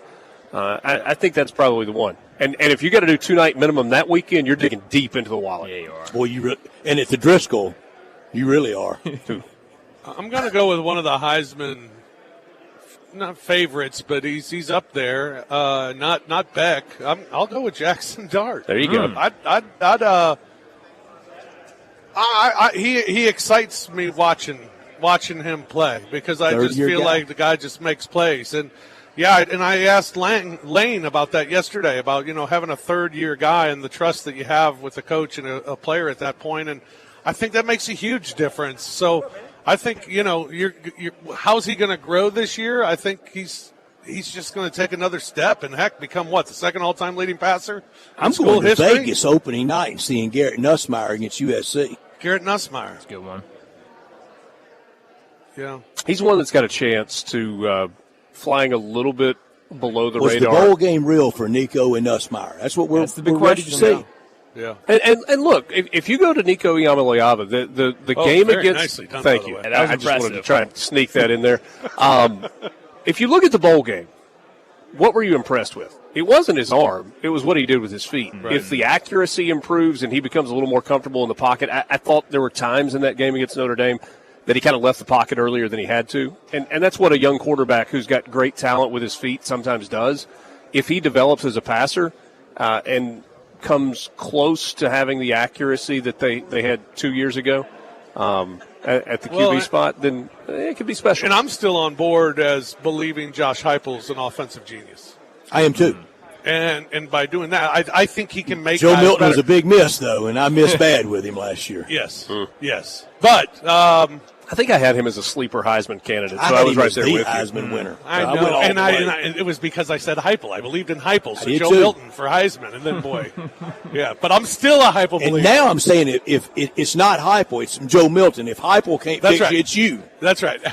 Absolutely. I'm at the same stage. So I believe in Heupel. So I believe that Tennessee's going to be – I think Tennessee's going to be really – I think the two teams that really kind of – not sleepers, but Tennessee and A&M is another team. A&M's schedule is – you talk about manageable.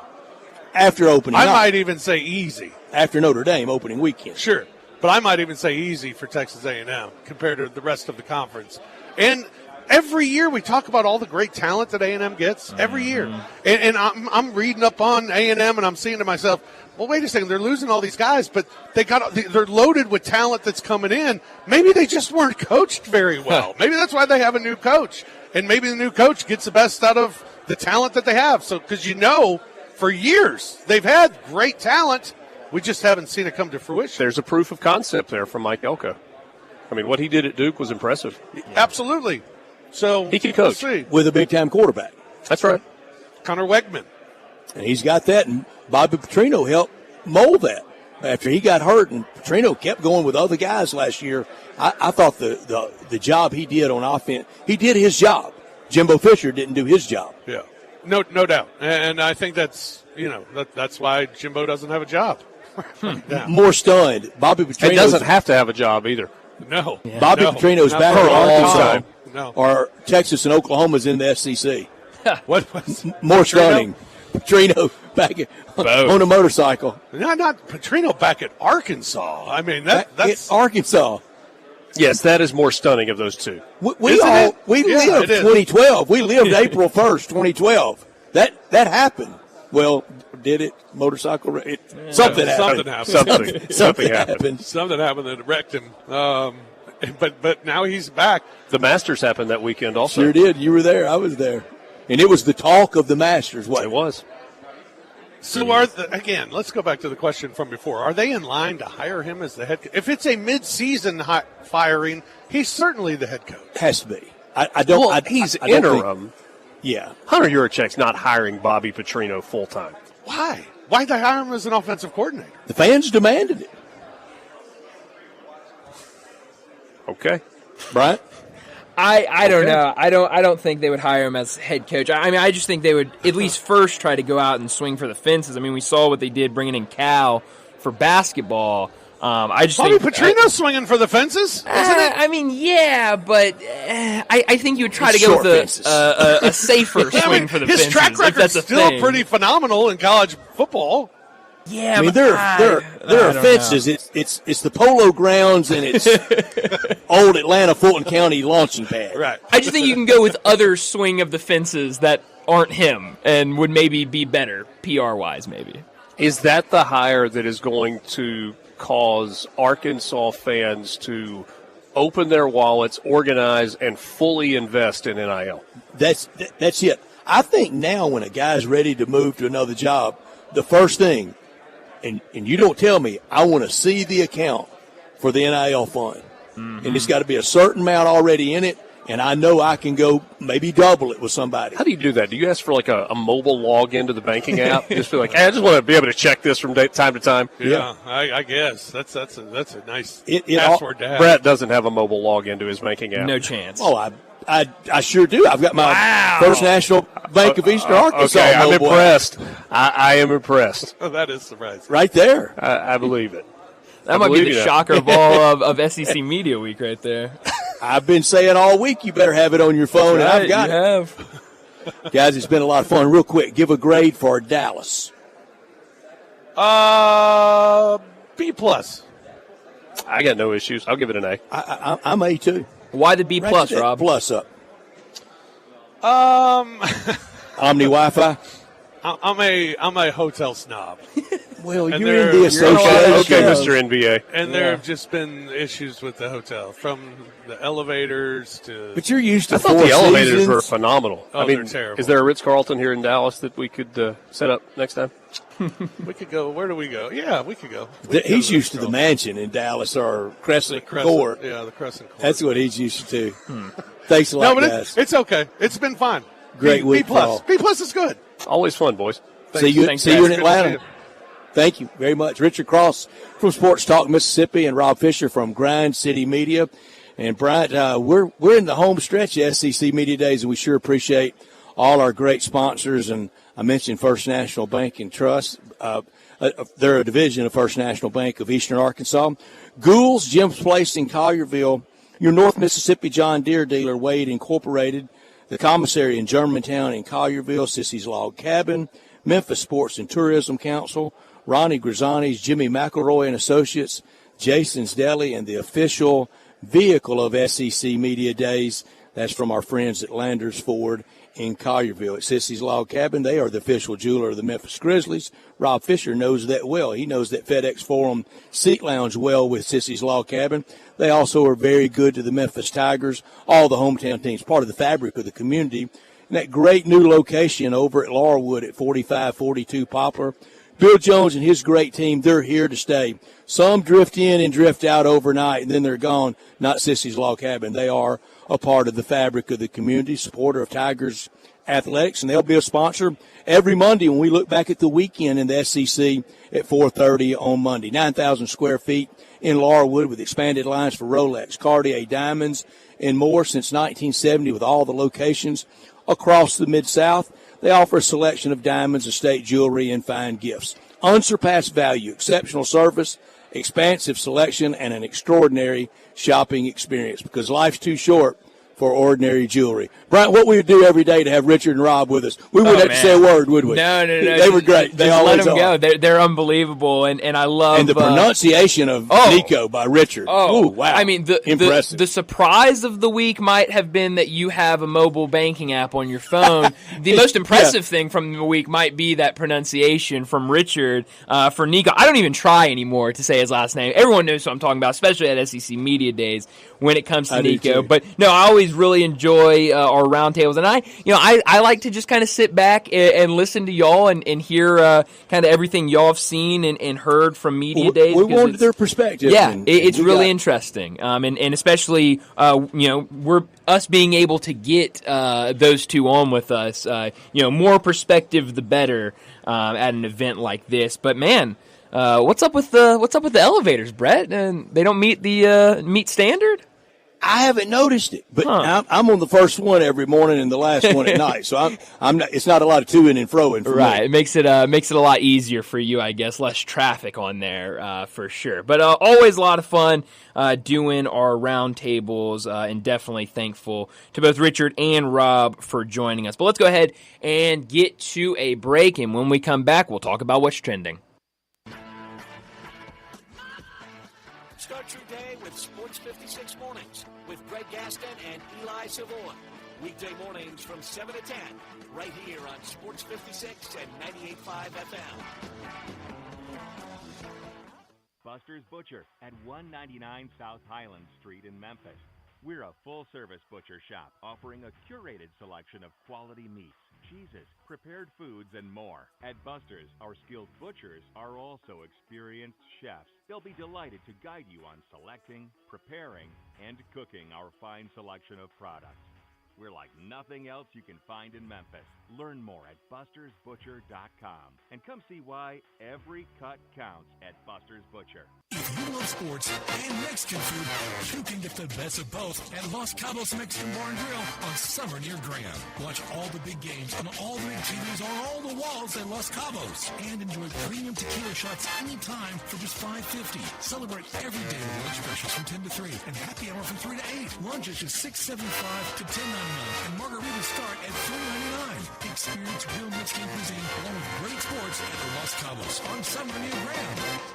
Are you ready to ride? Well, we got it covered at Gossett Kia on the bike. Get 41 MPG Highway and 2024 Kia Forte LXS. $199 a month, $37.99 to assign it. 2024 Kia Sportage, $279 a month, $34.99 to assign it. Or how about a 2024 Kia EV9 Lite with 0% APR available for 48 months? Or get 304 EPA estimated range for $389 a month, $49.99 to assigning. All 24-month lease. Plus Kia's 10-year, 100,000-mile powertrain limited warranty. Call Bobby J. He's ready to put you in your new Kia today. Gossett Kia 1900 Covington Pike online, KiaCovingtonPike.com. If you want it, we got it at Gossett Motor Cars. 650 acquisition fee, $20,000 per year, 20 cents excess mileage. Forte RE 794,066, MSRP 21,820. Sportage R73 16197, MSRP 28,865. EV9 R60 29,603, MSRP 61,035. Includes all rebates and incentives and PF 695. Includes tax, title, license, registration, and fees. Must finance through Hyundai with approved credit valid through 7/31/24. Dealer stock only. All right, when it comes to getting life insurance for your family, a lot of excuses can get in the way. But ask yourself this: if something were to happen to me, who would pay the mortgage, the kids' education, and the other bills? Then forget the excuses and check out Ethos Life, the online, easy way to get life insurance in 10 minutes. Ethos has rates that you can afford, like a $500,000 policy for a 40-year-old male starting at $1 a day or $30 a month, with a few health questions and no medical exam. Get your free quote right now at checkethos.com. That's checkethos.com. Not available in all states. Rates do vary. Getting engaged is one of life's most spectacular occasions. And when you find your ring at Sissy's Log Cabin, the promise of a lifetime begins with our promise to always provide unmatched quality, superior service, and brilliant natural diamonds. Find your dream engagement ring, wedding bands, and more when you shop Sissy'sLogCabin.com or stop by one of our 6 locations. Begin the rest of your line and ring only at Sissy's Log Cabin, because life's too short for ordinary jewelry. In financial trouble and need some help? Call Jimmy McElroy at McElroy & Associates at 901-363-7283. At McElroy & Associates, they understand that bad things can happen to good people. Jimmy has helped thousands of people overcome financial problems in 30-plus years of experience and is licensed in Tennessee and Mississippi. They make this process as easy as possible. Contact them today to find out how you can get a fresh start. That's Jimmy McElroy & Associates at 901-363-7283. One of the best things you can do for your employees or family's health, provide Arctic Clear bottled water. Arctic Clear bottled water is your locally owned and operated bottled water provider. Arctic Clear is 100% natural spring water with free delivery and setup, dependable service, and no long-term contracts. What an easy choice. Call Jeff Manus today, 901-389-9999.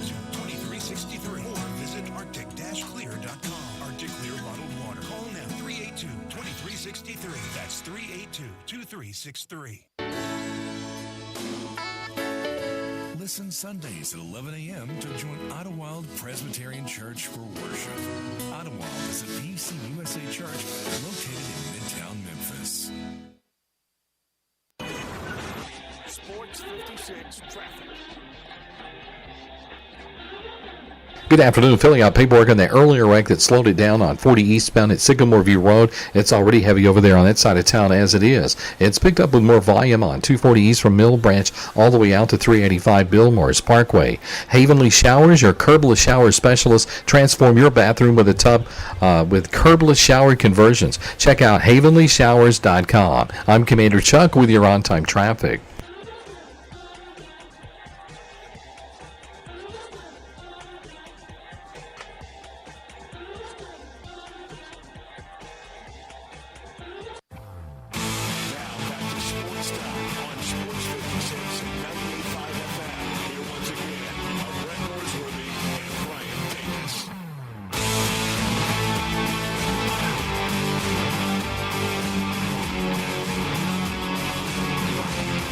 Welcome back into Sports Time. Bryant and Brett with you as we're wrapping up the week at SEC Media Days, the fourth and final day, and we got about 30 minutes left in today's show. And during What's Trending, we got to make some picks. We got to get to some rankings and picks, all SEC. Brett, where would you like to start? 4% now at Radio Row. It's moved all the way down. Wow. So what was it at the end of the last hour about? Would you say 15 or 20%? And now, now we're to 4%. I love that. But Trey down Schaap's to the still last over few. there. He getting is it going, grinding away in full. I mean, it's like it's Monday morning for him. That's great. Doing fine. We do, and now we reserve the right, artistic liberty, if something happens big between now and when we do W's and L's, and we will do that the last week of August before week 1. We won't do anything week 0 week on AAC picks or on SEC picks. And next week at AAC Media Days, I won't be there. Brian and I, we won't be there, but we will have a lot of Tiger talk and a lot of Tiger coverage next week. I promise you that. But today we start with the 1 through 16. Fire away, Brian. All right, 1 through 16. I think pretty easy. Maybe can get a little funny in the middle, and that's usually how it goes. I'll start at number 16, Vanderbilt. Brett, you know I anchor down with all Vanderbilt fans. I love the Commodores, but I got to put them at 16th. 15th, I have Mississippi State, just new coach, not a great season last year. Put them at 15. 14, I've got Florida. Toughest schedule in college football has to come into play, so I'll put them there. Arkansas, just a notch above them at number 13. 12, I'll go South Carolina. 11, Kentucky. 10, I think Oklahoma makes it, or excuse me, I think Auburn makes a step in the right direction. I have Auburn at 10, one spot ahead of them. I was getting ahead of myself. I have Oklahoma 10-3 last year in the Big 12. I don't think it will be an easy transition to the SEC, but I do think they can be there square in the middle of the pack. 8, I'll go with Texas A&M with Mike Elko coming in. I think he can turn some things around and get them right there in the middle his first year. 7, I've got Tennessee. 6, I have Missouri. 5, I have LSU. 4, Alabama. 3, Ole Miss. 2, Texas. And 1, Georgia. And it's crazy to think about this list and see 7 and 8, Tennessee and Texas A&M, or 6, Mizzou. You think that's kind of low, but in the SEC with how good this conference is, being 6, 7, 8, I mean that's not bad. This is exactly how I voted. And everybody, we ranked them 1 through 16. Yep. No more divisions. The divisions are gone, so it's just a slate of the conference. This is how I voted.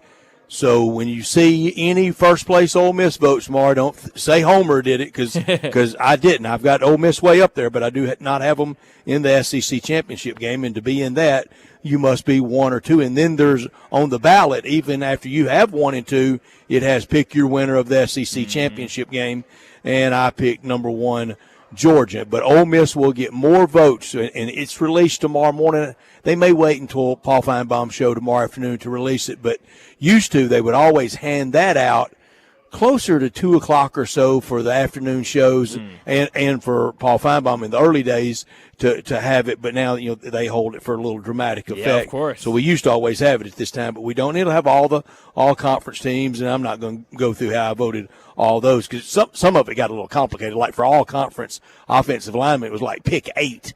I think you play 5, don't you? That's right. Well, that's like with basketball first teams. I mean, we've got 10 guys on the first team for basketball.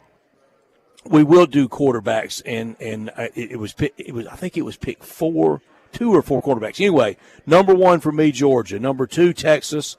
Number 3, Alabama. 4, Ole Miss. 5, LSU. I think Ole Miss will win the game at Baton Rouge, so that's the big difference there, and 1 less loss. 11-1 for Ole Miss. 10-2 for LSU. Number 6, Tennessee. 7, Mizzou. 8, Texas A&M. 9, Oklahoma. I think that's where you had Oklahoma, isn't it? And that's where I had Texas A&M as well. So we're simpatico on 8 and 9. Okay. 10, Kentucky. 11, Auburn. Arkansas 12. Florida 13. South Carolina 14. Mississippi State 15. And Vanderbilt 16.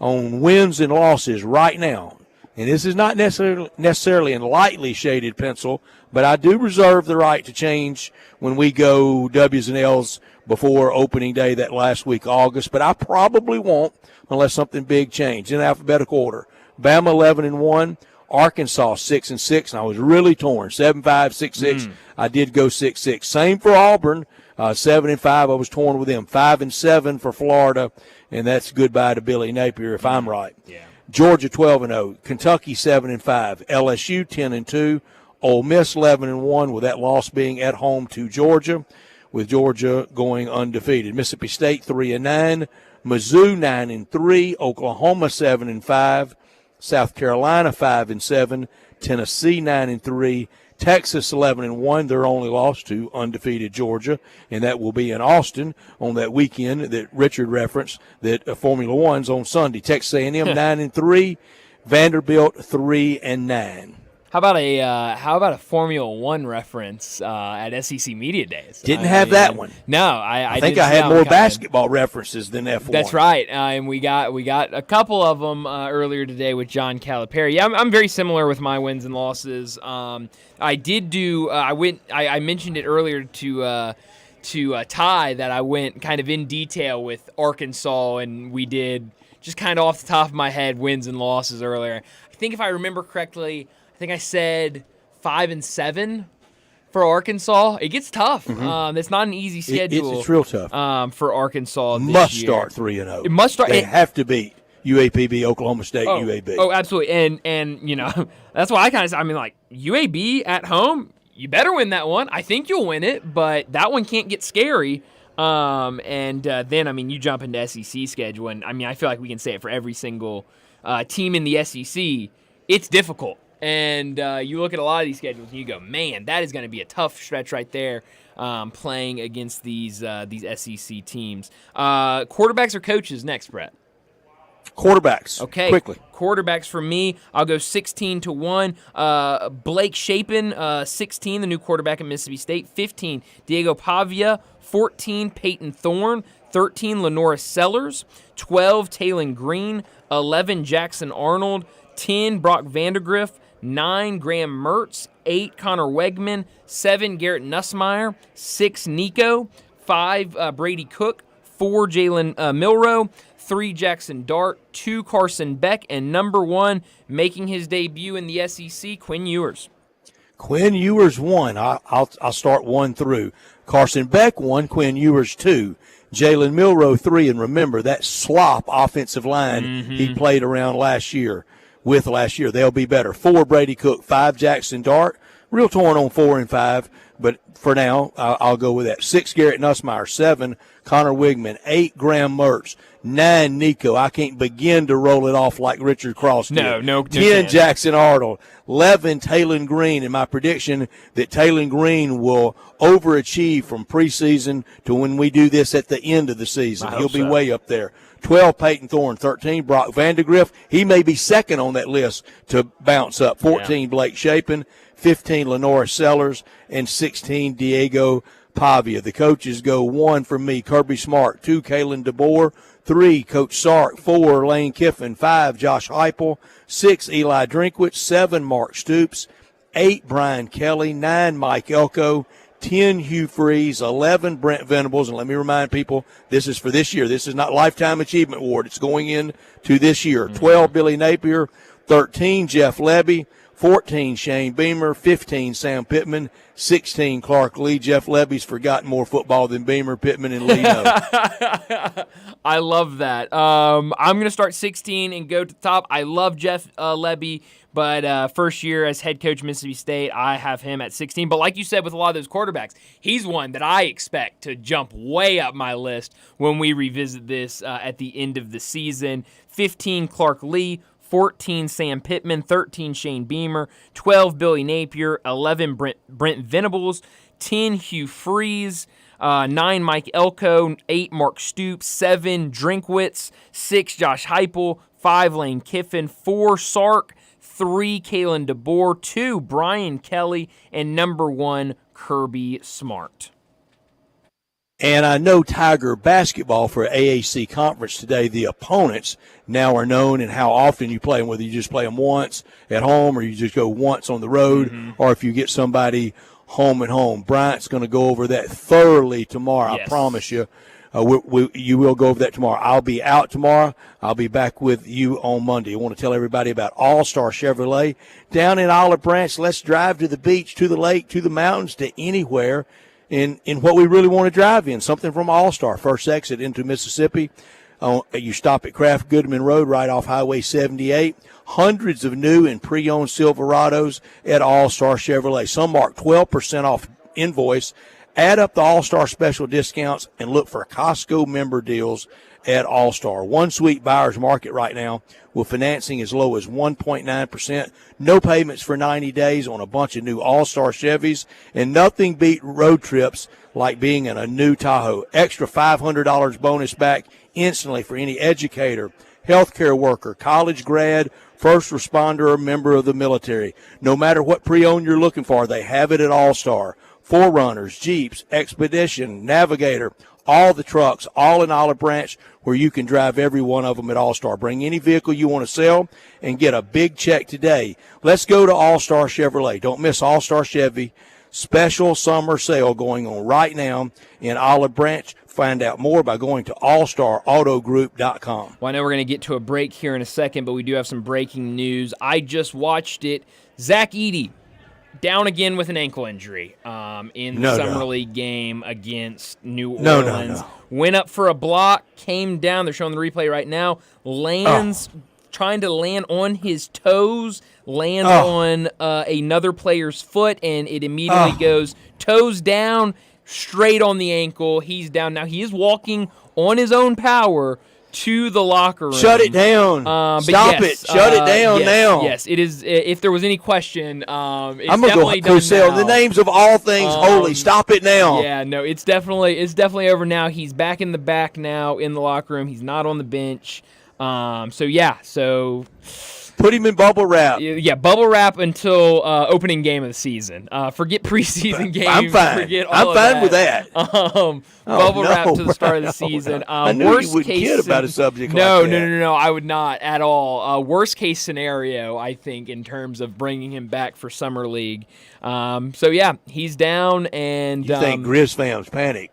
Before today, I'm panicking now. Yes, yes, I think not bad reason to be. If we get any update on that before the end of our hour, we'll update you. But the latest, he's in the locker room with another ankle injury. But let's go ahead and get to our final break of the day. When we come back, we'll wrap up today's show with Taco Bell Crunch Time. Be sure to follow us at Sports56 WHBQ on Twitter, Facebook, Instagram, and YouTube to watch live video of our shows, stay up to date with station events, and have chances to win prizes. Don't miss out on anything that's going on. Follow us at Sports56 WHBQ. Rick's Powder Coating for a beautiful finish every time. Rick's Powder Coating specializes in automotive, ornamental, residential, and industrial coating. With 2 conveyor lines and the largest batch ovens in the Mid-South, Rick's can accommodate all of your powder coating needs. Locally owned and operated since 2002, Rick's Powder Coating will customize a beautiful finish just for you. Drop by or call to see how Rick's Powder Coating can bring color to your life. 901-367-2771 or rickspowdercoating.com.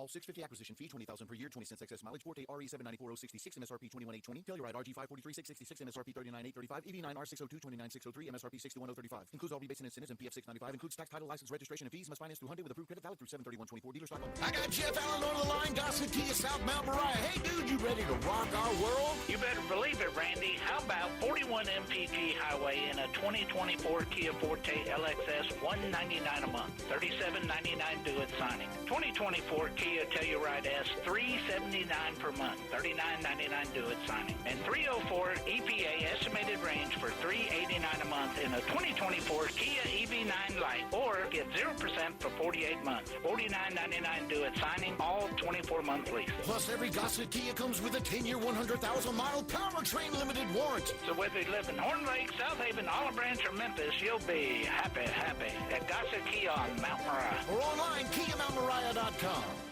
This is the story of the one. As head of maintenance at a concert hall, he knows the show must always go on. That's why he works behind the scenes, ensuring every light is working, the HVAC is humming, and his facility shines. With Granger's supplies and solutions for every challenge he faces, plus 24/7 customer support, his venue never misses a beat. Call, hit Granger.com, or just stop by. Granger, for the ones who get it done. Admit it. When you start thinking about tastes of Memphis, you think treats, sweets. You think Dinstall's. For 122 years now. What is that, 5 generations? When people wanted something to bring to a party that will just make everybody happy, they bring out Dinstall's. 122 years of cashew crunch, of heavenly hash, of turtlettes, of their award-winning fudge. That's worldwide. It's known that well. Then there's the milk chocolate. It all starts there. There's the double-dip peanuts. And then every fall, those famous chocolate-covered strawberries with that fondant. And they won't tell you what's in the fondant, but it makes it oh so special. And easy to get to. 5 locations. There's where they make the candies in Pleasant View. There's Germantown. There's Collierville. There's even one downtown and in my neck of the woods in Laurelwood. You know what? 122 years made in Memphis and enjoyed by the whole world. Dinstall's. There's an institution in East Memphis that I love talking about. It's the Spirit Shop at 4848 Poplar Avenue, right down the street from Clark Tower, and it looks like a log cabin. It's been around Memphis since 1969 with a family-owned, friendly, knowledgeable sales staff that is just a wonderful place to go. I love going in and talking wine or bourbons, and they've got such great selection. So if you've not visited the Spirit Shop in a while, it's been remodeled. You'll love what you see when you need spirits. Tell Eddie Wallow said hello. Now back to Sports Time on Sports 56 and 98.5 FM.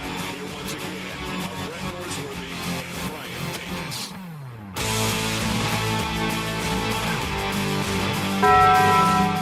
This is pretty cool, and we're just getting started, so.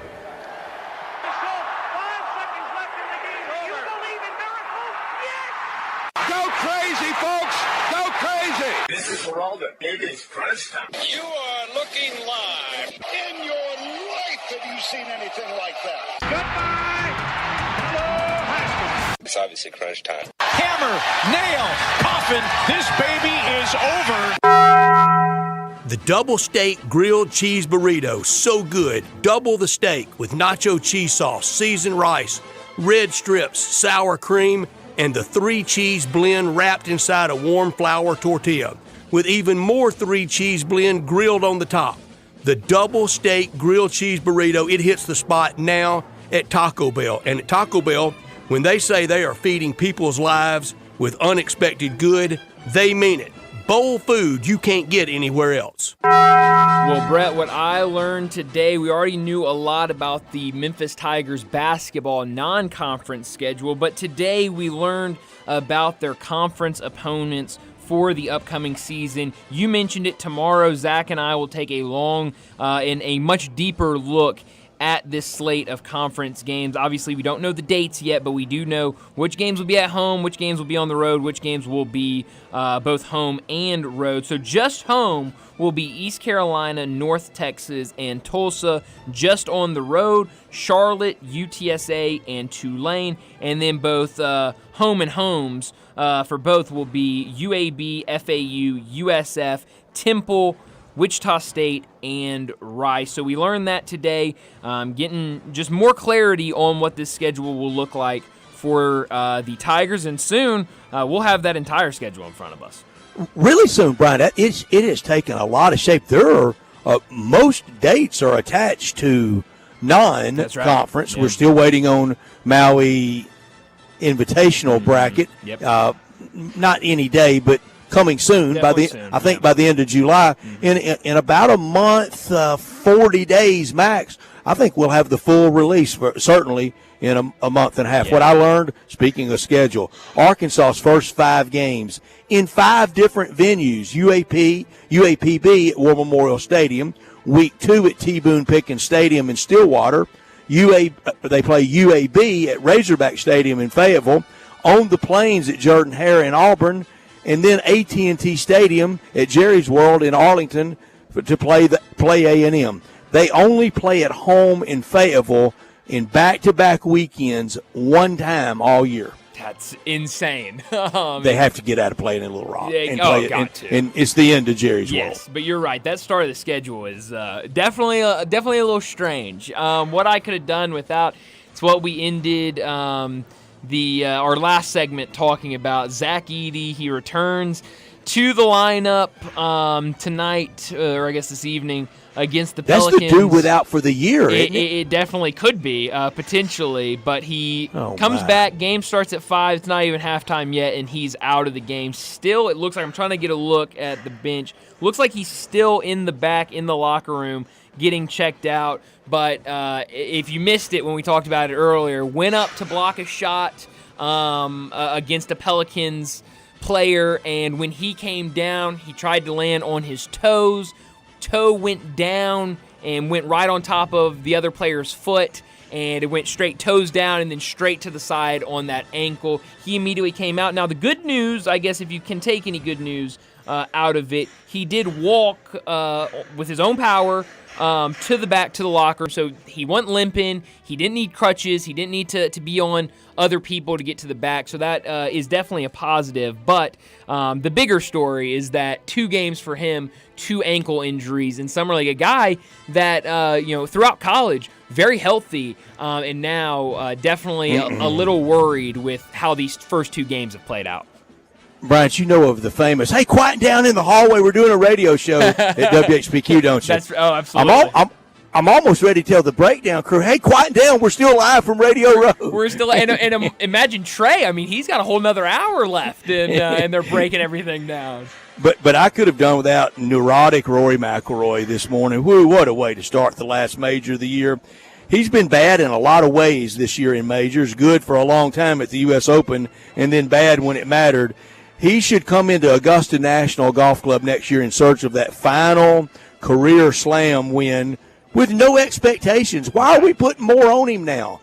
Yeah, I mean, that's a good question. I mean, it seems like the biggest stage, the biggest moments, he just doesn't show up for. And today I mentioned it. I stayed up and watched the first couple of groups tee off, and by doing that, I gave up the opportunity to wake up early this morning and maybe see some of the bigger names play golf. But waking up and seeing some of those scores this morning from the Open Championship, that could have been what I could do without. But specifically, weather forecast worse for tomorrow and the weekend than today. Now, it was something to see those courses this lush and green. Yeah. But it's still all dependent on weather. Well, and back to what I said at the start of the show. I don't know how anybody enjoys golf over there. I mean, it looks miserable. Everybody looks cold, and it's wet all the time. Every time. I mean, I never think about it, and then we get here and everyone's like, yeah, it's going to be cold and rainy and windy the entire time over there. And I was like, well, why are we playing over there? That sounds miserable. When it's at St. Andrews, when in the rotation, when it's at St. Andrews, that's my second favorite major. Yeah. But otherwise, the rest of that is kind of okay. Yeah, and it always looks so weird because everything's so flat over there. There's, no trees or anything. It always looks so miserable. That's why you head to the bar. Exactly. Well, that's a good point. But so hopefully we get some better golf from some of these guys going throughout the weekend. Where are you beaming tonight? Nothing tonight, but tomorrow night headed back to Globe Life That's right. Field and went last night to a party and had a great tour of it. Going back tomorrow night to see the world champs, the Texas Rangers, play Baltimore. Baltimore could win it this year. The Rangers won it for the first time ever last year in 52 years. The Orioles, they haven't won it since 1983, 41 years ago. Cal Ripken's second year, the last time Baltimore won it.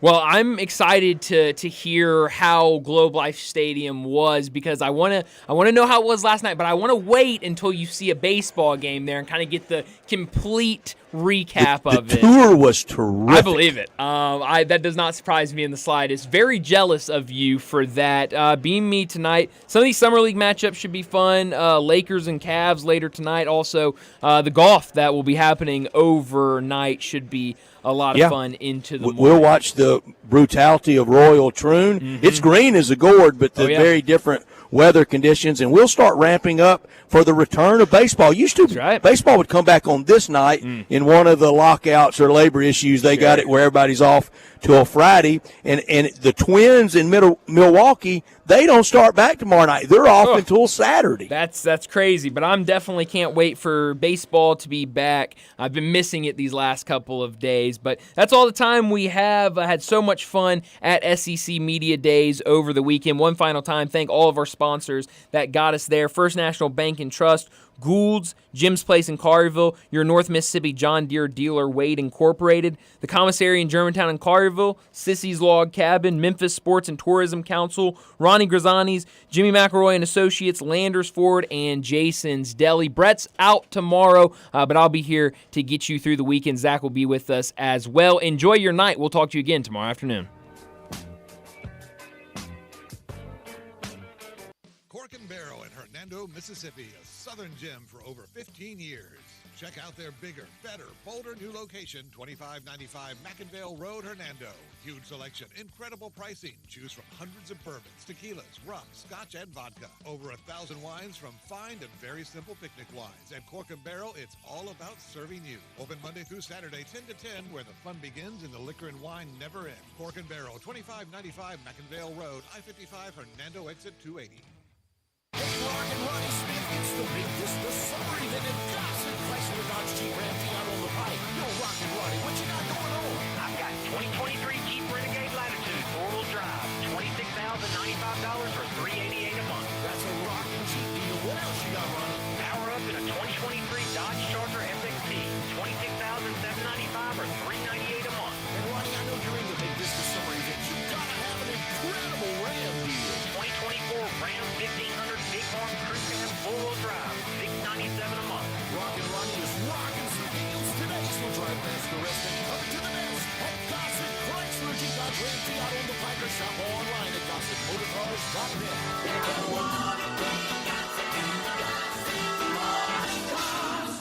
Renegade Triple P 57,256, MSRP 31,095, Charger PH 636,170, MSRP 37,215, Ram RN 2032, MSRP 58.8. Price includes all rebates and incentives and excludes PF 695. All exclude tax, title, and license with approved credit. See dealer for complete details. Dealer stock only. You or someone you know or care about has dealt with a difficult divorce. When facing divorce, you need the attorneys at Rice Law.